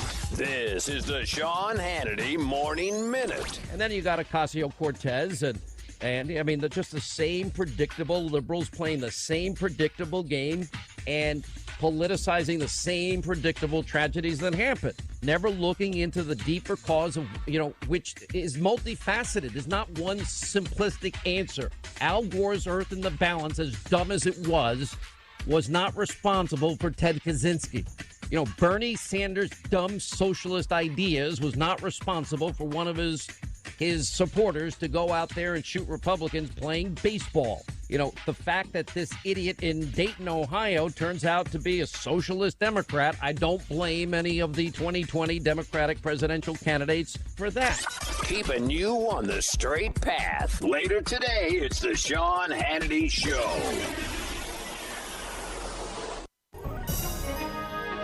I'm here today with Professor Richard Goldman, who's holding history in the palm of his hand. Tell me, Professor, what does it feel like? Well, like two uncirculated U.S. $10 Gold Liberty vintage coins. These coins are from the California Gold Rush era. Look at the detail. This coin is over 100 years old, but it looks nearly brand new. A limited number of these coins were rescued from government meltdown. The surviving gold coins are still in uncirculated condition, and they're available courtesy of government.com.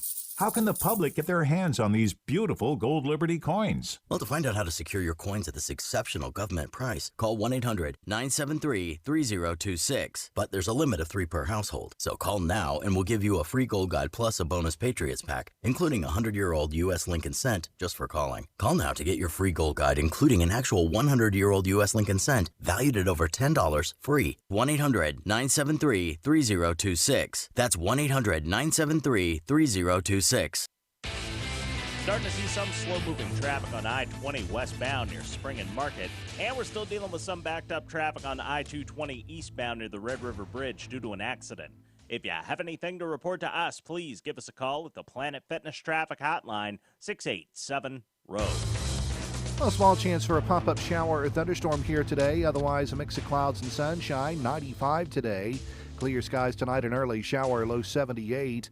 Partly cloudy tomorrow with a high 98. And Thursday, a mix of clouds and sunshine with temperatures in the upper 90s. Friday, sunshine, highs near 100.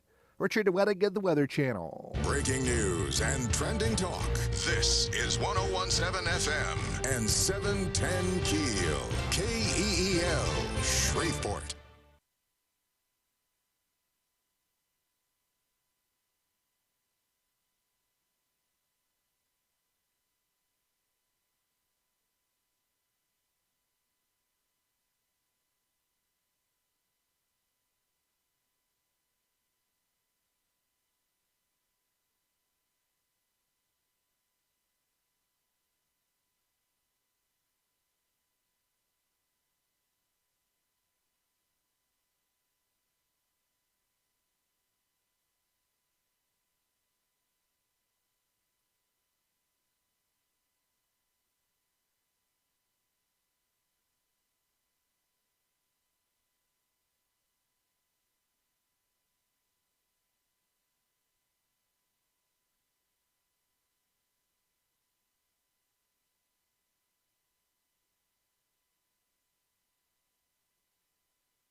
Good morning. Just past 8 o'clock. Robert and Erin, 101.7 FM and 710 Keel. And down yonder, Miss Erin, local news next. A man has died after a standoff with police.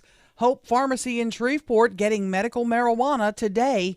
And the police chief has some strong words for those committing violence. A little bit of a standoff. Is that the right term? At the Caddo Commission, was it yesterday? Oh, yeah. And we will have two of those august folks joining us in just a couple of minutes. Commissioner Mike Middleton at 8:10. He'll tell us what happened. Commissioner Stormy Gage Watts at about 8:20. She'll tell us what happened. Mm-hmm. Fletcher in sports. No, Fletch is on vacation. Matt has sports, traffic, and weather. It's all coming up this hour on KEEL.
KEEL Morning Report, now on 101.7 FM and 710 KEEL. Several Caddo commissioners left Monday's work session abruptly as Commissioner Mike Middleton was talking about a resolution to address giving government money to nonprofit organizations. Commissioners, we no longer have a quorum, so there is no vote to be had.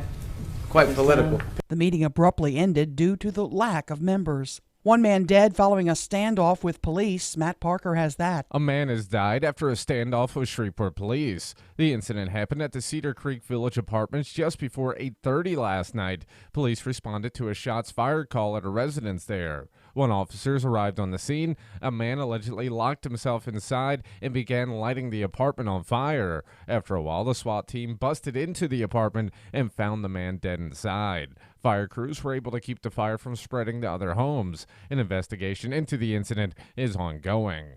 From 101.7 FM and 710 KEEL, I'm Matt Parker.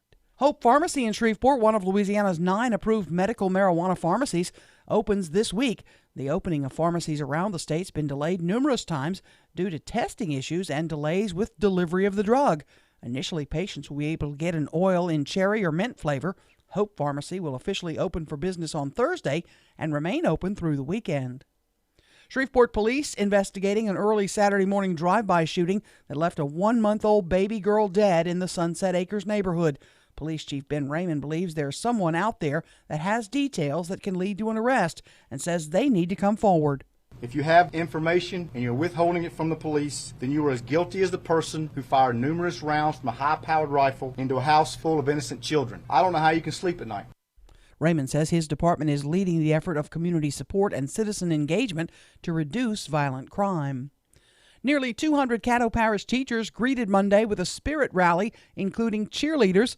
Superintendent Dr. Lamar Gorey says it's a fun way to show the new teachers how excited the parish is they've decided to teach in Caddo. The 3-day education summit helps teachers get prepared for the school year and learn of expectations and professional development opportunities. A new report says roughly 13% of all bridges in Louisiana are structurally deficient. According to the American Road and Transportation Builders Association, it's the 7th worst in the country. Nearly 3,400 bridges in Louisiana need some kind of work. According to DOTD, it would cost the state nearly $14 billion to make all the necessary repairs. That'll be one problem the next governor will have to tackle. Of course, the race for governor gets kicked off today as the candidates begin qualifying. Lafayette political science professor Pearson Cross says Governor Edwards heads into the race as the odds-on favorite to win. However, we shouldn't overstate that. This is a deep red state. It's quite Republican. He is a Democrat, and there are lots of people who would like to see him gone. Qualifying runs through 4:30 p.m. Thursday. The trade war escalates. Stocks plummet overnight as China's central bank sets the yuan at its lowest value in over a decade in response to new U.S. tariffs. Locked under a bus driver now facing criminal charges after a woman says she was intentionally locked in the luggage compartment of a bus. She'd gone inside the luggage compartment to get something when the doors were closed. I'm Erin McCarty on 101.7 FM and 710 KEEL.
.107 FM, 710 KEEL, traffic time.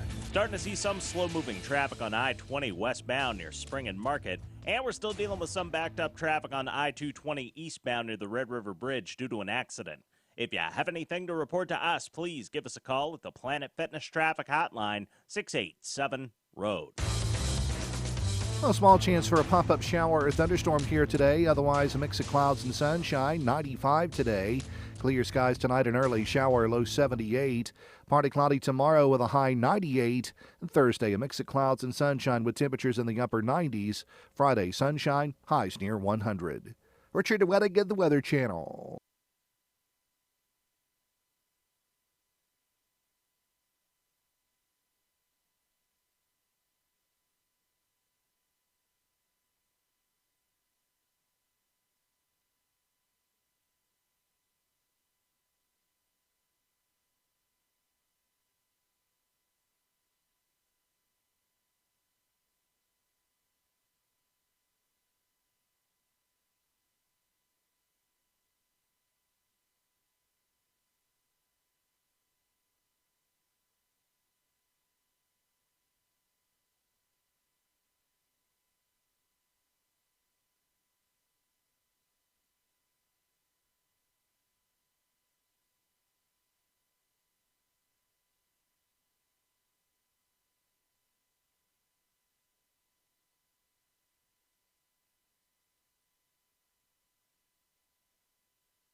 1017 FM, 710 Keel. Robert J. Wright and Erin McCarty. Keel app, a free download from Office Furniture Source.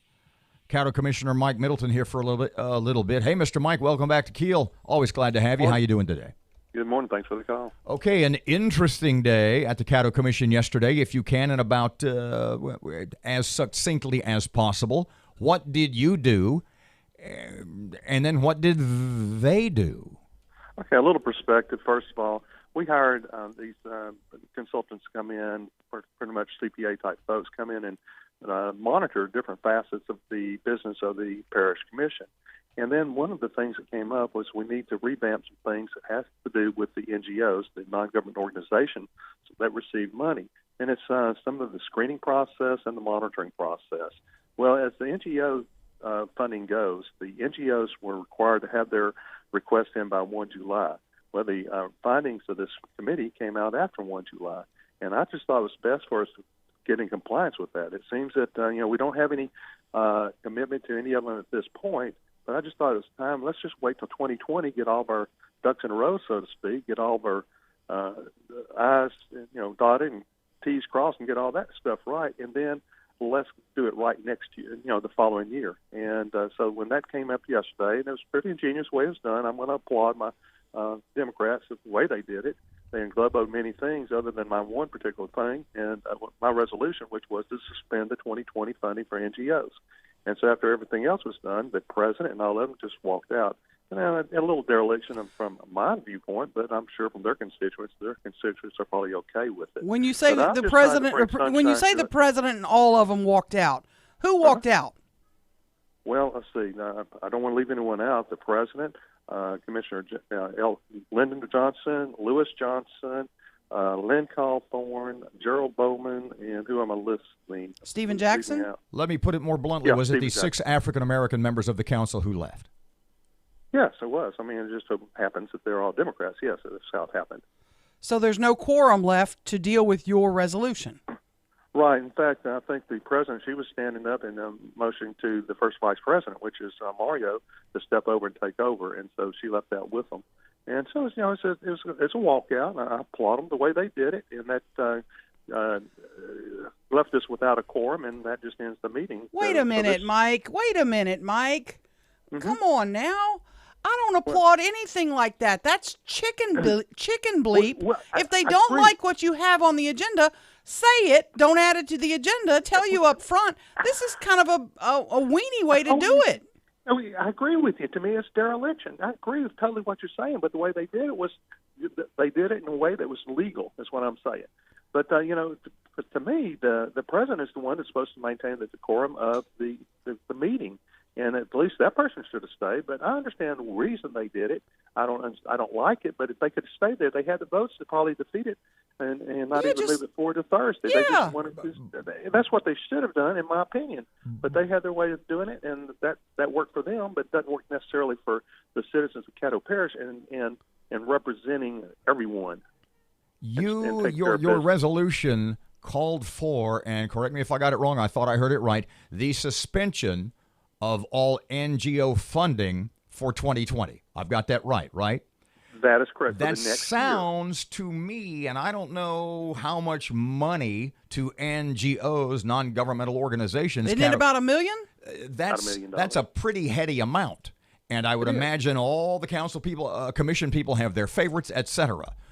Of course they do, yeah. This is, I would think, that's a lot of money for a lot of organizations, and that's a pretty big move. Do you understand at least why they might react in that way?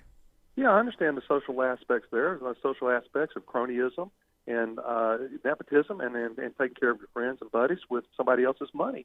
And when it's not coming out of your direct pocket, it's coming out of the money that belongs to the taxpayers. Well, that's why I also have a disagreement with that. And that's why I don't really support anything. I did support, I've supported some, like the most recent one is the Boy Scouts of America, wanted some money to help the inner city kids to be able to do the things they needed to do at scouting.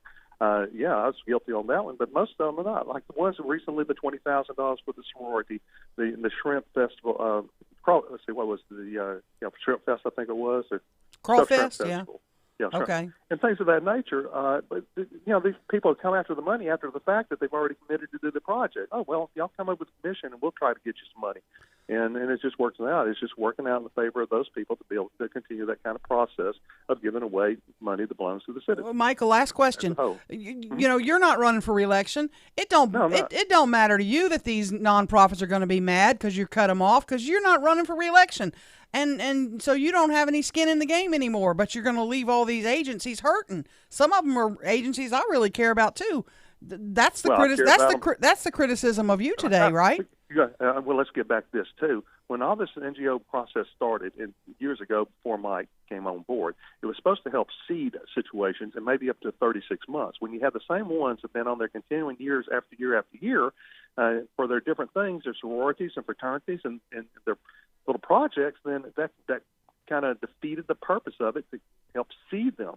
In other words, we're just carrying on to make sure they have a good profit margin on the backside of whatever they're trying to do, or they can give more handouts and give outs.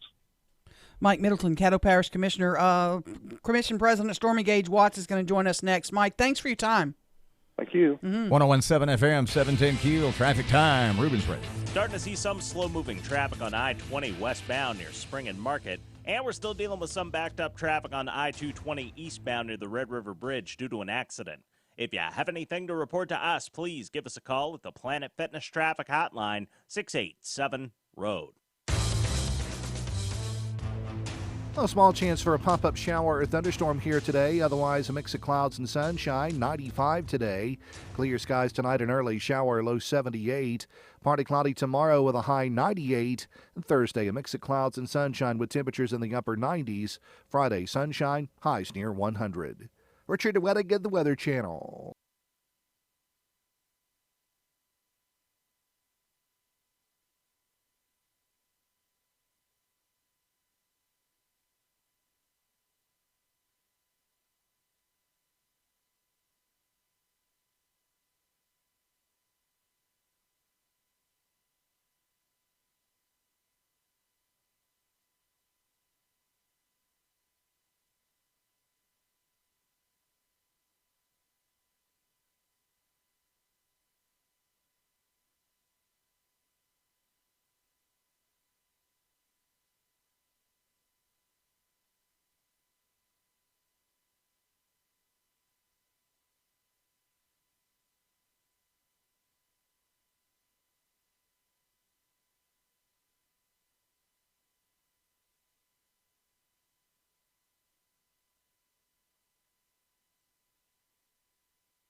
FM 710 Keel Sports Time. Governor John Bel Edwards announced Monday that the National College Baseball Hall of Fame induction ceremony will take place in Baton Rouge this November. There are even rumblings that a museum could be coming south next. The ageless wonder Vince Carter has decided to retire. The longtime NBA superstar has signed a one-year deal with the Atlanta Hawks and will hang it up at the end of the season. This will be the 42-year-old guard's 22nd season, an NBA record. During Cowboys training camp, Jerry Jones says that he's positive he can get new deals in place for Dak Prescott, Amari Cooper, and Ezekiel Elliott. Elliott has already missed the first 10 days of camp and has no immediate plans to show him back up. Many sources claim that the Cowboys are nowhere near reaching deals with any of their star players. The Texans had to send cornerback Lonnie Johnson Jr. to the showers early. In a joint practice with the Packers, the rookie was laying the lumber to the pack, even causing a fight to break out at the practice session. In baseball action, the Rangers blanked the Indians, winning 1-0. The Braves lost to the Twins 5-3, and the Red Sox beat the Royals 7-5. From the Keel Sports Desk, I'm Matt Parker.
1017 FM, 710 Keel. Robert J. Wright and Erin McCarty, Shreveport Security Systems text line 318-392-1884. Stormy Gage Watts, Caddo Commission President. Hey, Miss Stormy, welcome back to Keel. How you doing this morning? Good morning. I'm well. Thank you for asking. And how are you? Stormy, I'm a little upset today. I'm just going to be honest with you. I think what you guys did was in walking out yesterday was disrespectful to me as a Caddo citizen, disrespectful to your fellow commissioners, and I think you could have handled it differently. Your response and why did the 6 members walk out? Okay. I'm glad to hear that you're upset, Erin, because I feel the same sentiments. I am upset as well, and I think that the majority of my colleagues were just as upset who joined me in walking out yesterday. And we walked out because we found it quite insulting to those NGOs who are so valuable to the citizens of Caddo Parish to even have that discussion. So that's why we decided the best thing to do was to walk out and not even have that conversation. Because you know what's upsetting to me? It's upsetting to me that it would not be okay. And I would ask you this. Will you be okay with defunding the Providence House who cares for battered women? No. There's several on that list that I love. And you know I'm probably stand there before you asking for money. And groups that I'm with do. Absolutely. But it just seems like there's a better way. Vote it down. Say, no, this is crazy. We're not doing this. Vote it down. Get your butt out of here. We're not going to vote for this. But why would we have that conversation where there's the YWCA who cares for women in need, the Meals on Wheels for the seniors, to get a hot meal, and sometimes the only visit they may get in the day, a well check. But there was a comment made on yesterday that said, well, maybe we should, defund all of the other organizations except for Robinson's Rescue, and we believe that Robinson Rescue does a great deal, and they are worthy to us into this Caddo Parish community. They've reduced our unspayed and neutered population.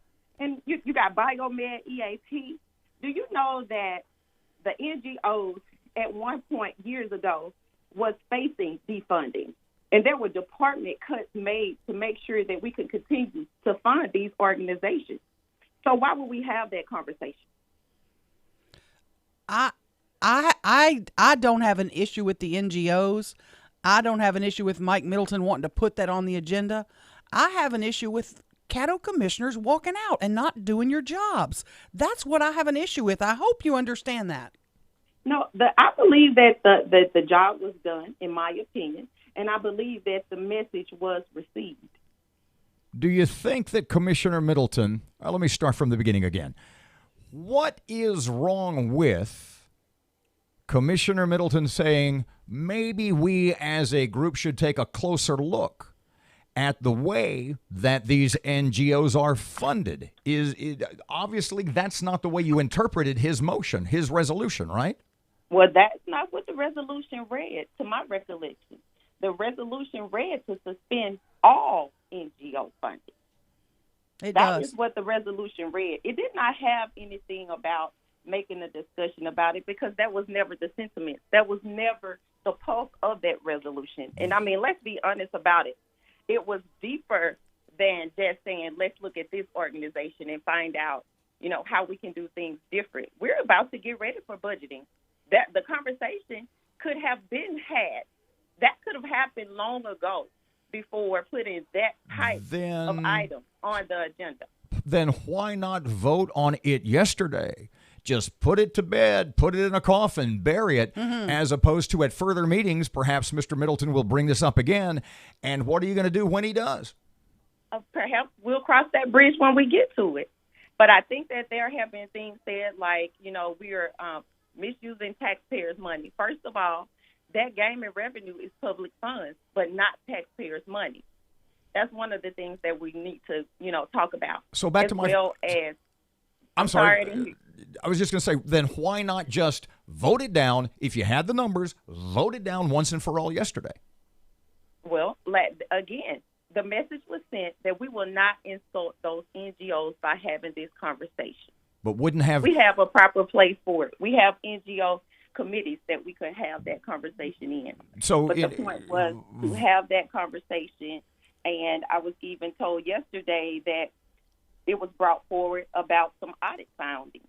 And the audit didn't find any evidence of our process not being in compliance.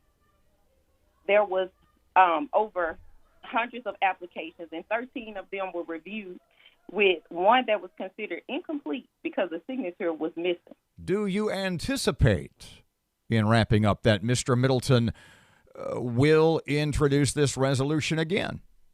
You said I'm not sure if he will or not. I mean, if you want to introduce the resolution again, you already have the pulse of the commission majority. It will not pass. So why would you reintroduce the same resolution when we clearly made a statement of how we feel about these NGOs, when we clearly said that we will always take care of our seniors, that we will always take care of those homeless people, that we'll always look out for battered women? Let's put the shoe on the other foot, though, Stormy. If it was a resolution you felt you were all about, and 6 members got up and walked out, that's just not how a public body should conduct a meeting. And wouldn't you not feel disrespected? It's a disrespect to those NGOs, Erin. That's what it's about. It is about representing those NGOs that I just talked about, about the homeless people, about the people who cannot speak for themselves, even about the animals. That's what that is disrespect to. It's not disrespect to that commission. Well, that's what I wanted you to. That's what I wanted to hear from you yesterday. I wanted to hear you say that you're disrespecting the Robinson's Rescue. You're disrespecting the YWCA. Whatever. I'm disappointed in the ones that walked out. I really am. Well, and we're disappointed that we even had to have this conversation, especially publicly, about these NGOs. You think about people who need their medicine, like St. Luke Episcopal. I could go on for days. You bet. About it. About what this NGO actually represents, than to have this conversation now, when we could be moving forward on conducting more business, bringing more economic development forward, when we're having these type of conversations. That's stopping government from growing. Stormy Gage Watts, I can't thank you enough for being so candid this morning and being willing to talk. I appreciate it. Thank you, Erin. You bet. 101.7 FM, 710 Keel. Traffic time. Here's Ruben. Still keeping an eye on some backed up traffic on I-220 eastbound near the Red River Bridge due to an accident. And we have some traffic delays on Benton Road near Green Acres Boulevard in Bossier City. If you have anything to report to us, please give us a call at the Planet Fitness Traffic Hotline, 687-ROAD. A small chance for a pop-up shower or thunderstorm here today. Otherwise, a mix of clouds and sunshine. 95 today. Clear skies tonight and early shower, low 78. Partly cloudy tomorrow with a high 98. And Thursday, a mix of clouds and sunshine with temperatures in the upper 90s. Friday, sunshine, highs near 100. Richard DeWettig at the Weather Channel.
Of information.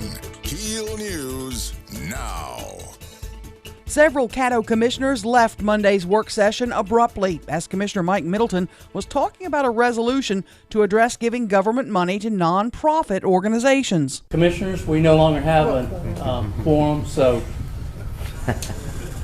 There is no vote to be had.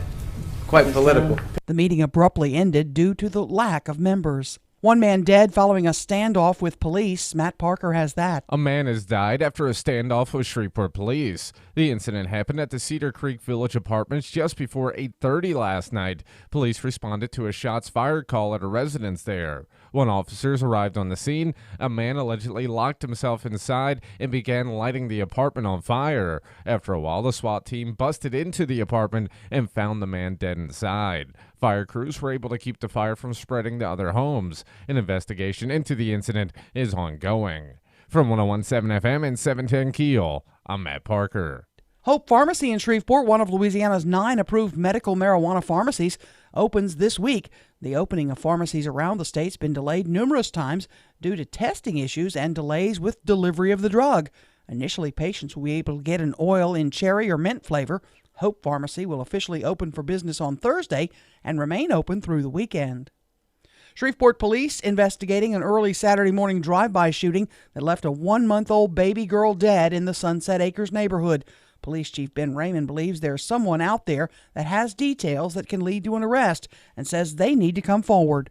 If you have information and you're withholding it from the police, then you are as guilty as the person who fired numerous rounds from a high-powered rifle into a house full of innocent children. I don't know how you can sleep at night. Raymond says his department is leading the effort of community support and citizen engagement to reduce violent crime. Nearly 200 Caddo Parish teachers greeted Monday with a spirit rally, including cheerleaders.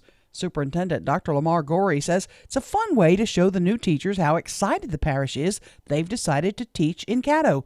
The 3-day education summit helps teachers get prepared for the school year and learn of expectations and professional development opportunities.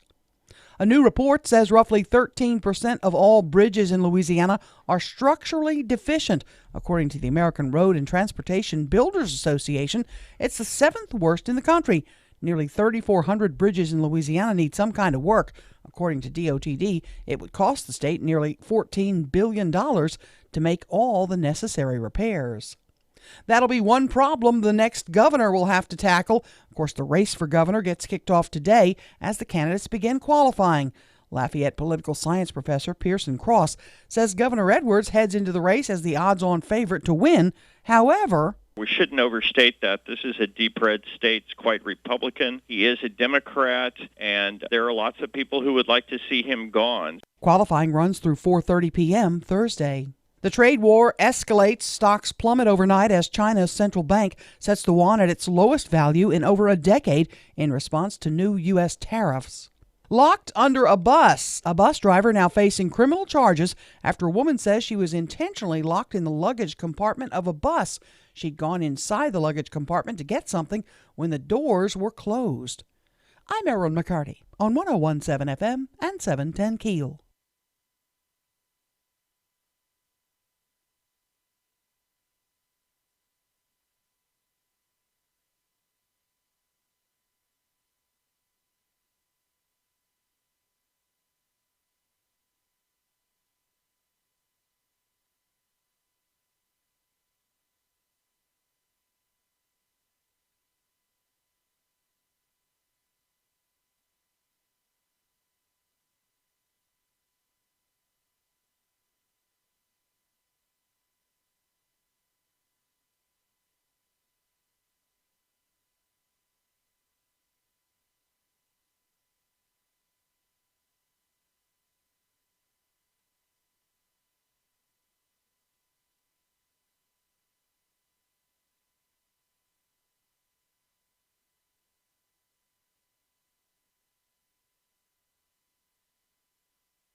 .101.7 FM, 710 KEEL. Robert J. Wright and Erin McCarty. This is something we have touched on because it's a topic that doesn't seem to go away, and that's the social media drive to restore Fairgrounds Field.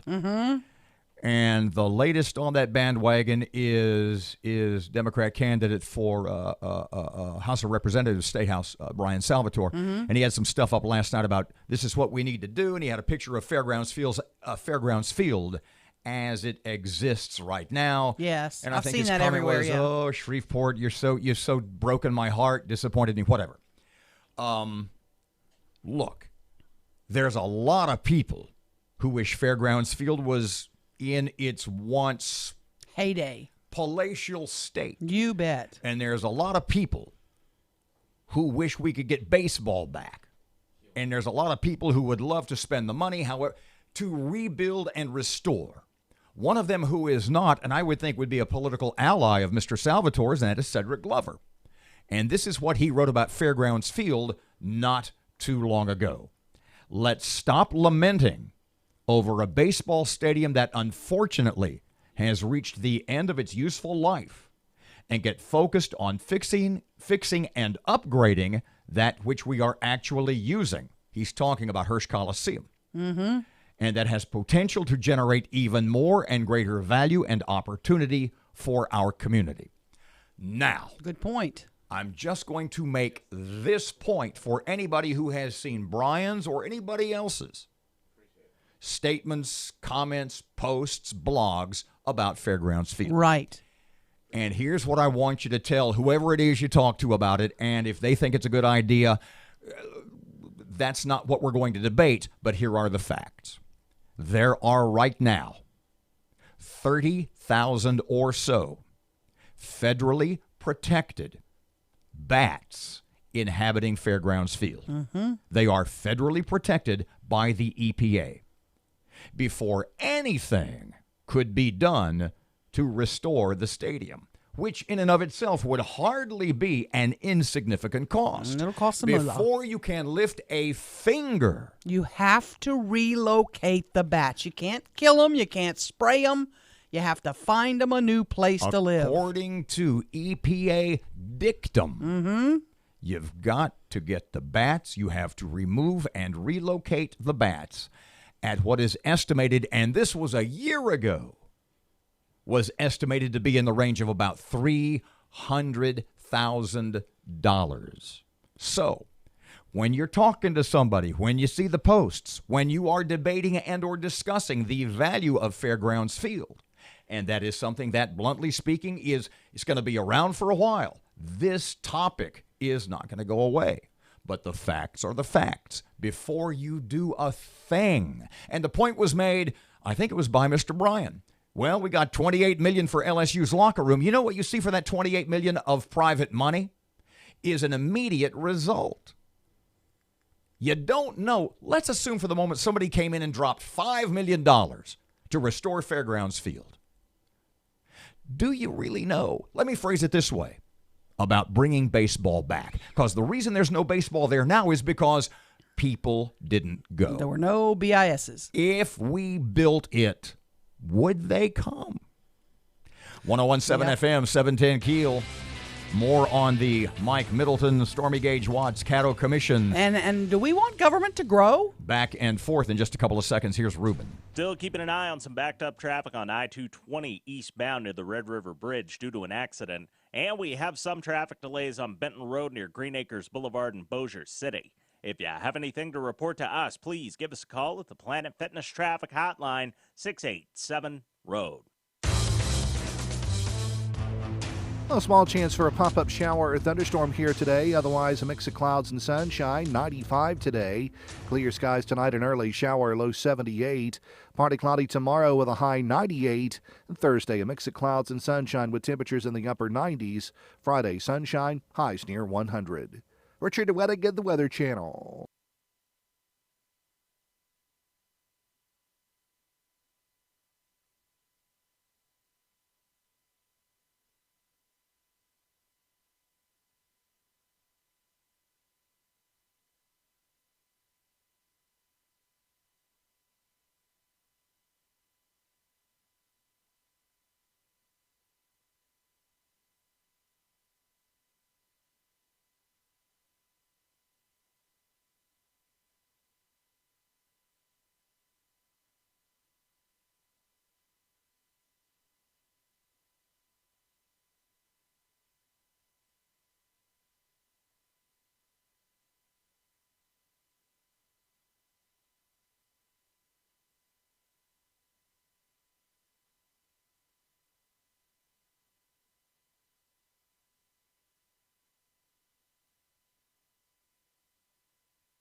Robert J. Wright and Erin McCarty, 101.7 FM and 710 Keel. We had in the last half hour, first two segments of this hour, Cattle Commissioners, Mike Middleton and Commission President Stormy Gage Watts.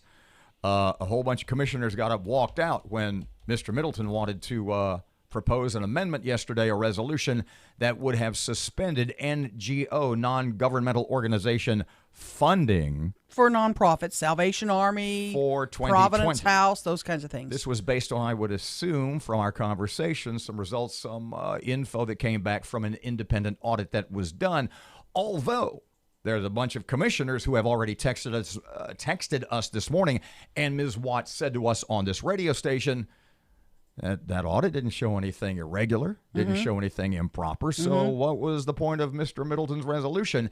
At which point the 6 African-American members, the 6 Democrat members of the commission got up and left.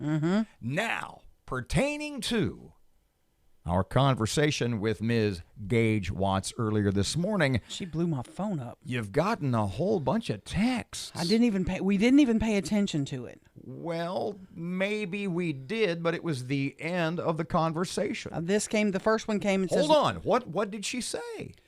Let's play the bite. Yeah, here's what she said. This is her very last comment to us when we ended our interview. We could be moving forward on conducting more business, bringing more economic development forward when we're having these type of conversations. That's stopping government from growing. That's stopping, i.e. guys like Mike Middleton. Yeah. You're stopping government from growing. And it was that simple phrase, stopping government from growing. Blew my phone up. That blew your phone up. Who are these from? What can you tell us? Some I'm not going to tell you who they're from. But and this one, what did they say? This is the first one. Noticed her last sentence. She said, that's stopping government from growing. Isn't that the point? This is from another person. Can y'all please replay her last line? Yeah, we now, did. This came from a state representative. Go ahead. Who said, that's what keeps government from growing. God help us, please. So review for everybody once again. What exactly happened yesterday? What Mike Middleton proposed and wanted to do. Yeah. And what Stormy Gage Watts and the other Dems on the Cattle Commission, what motivated them, and I thought she did a pretty damned articulate job of explaining why they did what they did. Right. Let me be real clear about this, because I think funding for some of the NGOs is wonderful and great. I think you need to be careful and make sure that you're not the primary source for these organizations, that they don't become dependent on you, that they are worthy, and that you don't have ulterior motives. In other words, you don't have commissioners who are serving on the boards, you don't have family members working for them, those kinds of things. But to quote, pardon me, a couple of commissioners already, the external audit found nothing irregular. That was what they told us. That's what the ones who walked out have told us. We need to read the audit. I'm a trust but verify gal. I'm going to read the audit and I'll find out for myself. But these commissioners who walked out of the meeting, they felt it was disrespectful and offensive to them to even put a resolution on their agenda that would suspend the NGO program for 2020, which is what Mike's would have done. His resolution would have suspended the NGO program for 2020. It would have said, hold up, we spent about $1 million on it last year. We're going to stop and take a look at it and see if this is what we want to do. Okay, but you're in, well, go ahead. And so instead of voting whether or not to put that on the agenda for Thursday's meeting, the 6 African-American members of the commission got up and walked out. That is where I have a problem. You are elected to handle the business of Caddo Parish. Whether it offends you, whether you are against it, whether you are for it, that is your job, to handle our business. Like it or not, sometimes you don't like it, sometimes you object to it, sometimes you love it and support it. You have to handle our business. This was a fellow commissioner who put a measure forward. Some of you may not have liked what he was putting forward. Some of you may disagree with him wholeheartedly and felt it disrespectful. Then you vote that bad boy down. You tell him to go jump in the river, that you're not passing that. You don't want that on the agenda. Don't pick up your purse and storm off because you didn't even want to discuss it, tell him to go to HE double hockey sticks if you don't like it. Do the business of the parish. Don't squirrel off into the night because you got offended and you didn't want to even discuss it. 101.7 FM, 710 Keel, traffic up. Traffic update. Still keeping an eye on some backed up traffic on I-220 eastbound near the Red River Bridge due to an accident. And we have some traffic delays on Benton Road near Green Acres Boulevard in Bossier City. If you have anything to report to us, please give us a call at the Planet Fitness Traffic Hotline, 687-ROAD. 79 right now. Here's your money now.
You're listening to American Ground Radio's Morning Minute. During yesterday's Caddo Parish Commission meeting, all of the Democrat members got up in the middle of the meeting and simply left, preventing the commission from being able to continue with the citizens' business. Right. They all got up and left when Commissioner Mike Middleton's resolution to address the external auditor's findings regarding issues with the parish's NGO and Economic Development Grant Program was read aloud, thereby ending the meeting without a quorum and ending any discussion about fixing what the external auditor concluded needed fixing. This makes no sense. If they didn't like the proposal, they could have simply voted it down. They didn't need to take their ball and go home. American Ground Radio, where building a better America begins with building a better us. Return each weeknight from 6 to 7 p.m. with Louis R. Abalone and Stephen Parr on 101.7 FM and 710 Keel and streaming live at keelnews.com.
1017 FM, 710 Keel, Robert and Erin. Oh, boy. 12 angry men. Well, in your case, you had jury duty yesterday. I did. I was at the Caddo Courthouse for all day yesterday. And they sent you out. The MAGA hat did the trick. No, they gave me the boot for now, but I have a number I have to call every evening. Do all they week. Explain to you, because you were Nope. interviewed for a case? Yeah, but they don't explain to you why they found you unfit. They don't say who kicked you off, who wanted you to get kicked off. Could it have been the hair, the shoes? It could have been. I don't know. I wore my sneaks, and all I know was there were 14 of us being questioned. Now, a total of 50 were in the jury pool. Yeah, they were all in the courtroom. So they call 14 of us up. They go through the questioning of each of us about our views and whether being What convicted. case was this? It was the case of Shamika Jackson, who's charged with manslaughter.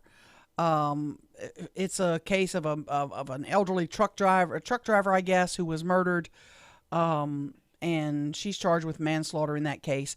I think she's going to claim that he attacked her because we were questioned about justifiable homicide and those kinds of things. We were asked if we could see pictures of bloody evidence, whether we could handle that, if we knew any of the people that were on the witness list. Were you a crime victim? That was one of the Have you ever been a questions. crime victim, which I had to say yes to. A couple of times. Yeah, a couple of times. Did I know the district attorney or any of the attorneys? And of course, I have to say yes, I know the district attorney. But I do want to thank everybody with the court system. It's been wonderful. You're not done yet. What? I'm not done yet. No, I've got to call every evening this week at 6 p.m. I've got to call in because they said there may be another case they need you for, or we may not find a jury suitable for this case.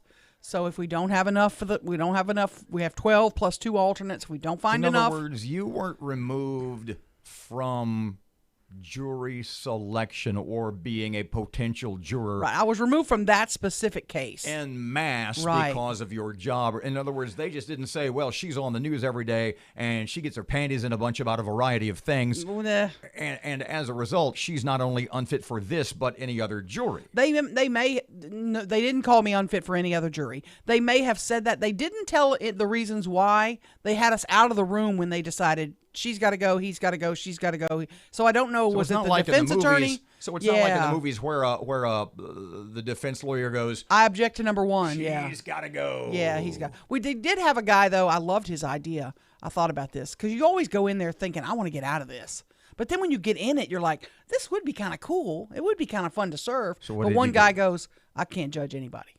I couldn't judge anybody. It's not my job to judge. Yeah. So I'm like, you're gone, dude. Peace out.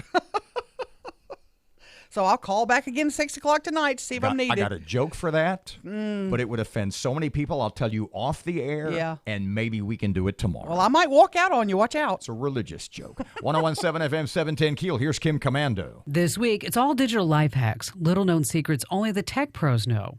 Today, how to record broadcast quality videos on your smartphone. Kim Commando with your Tuesday Consumer Tech Update.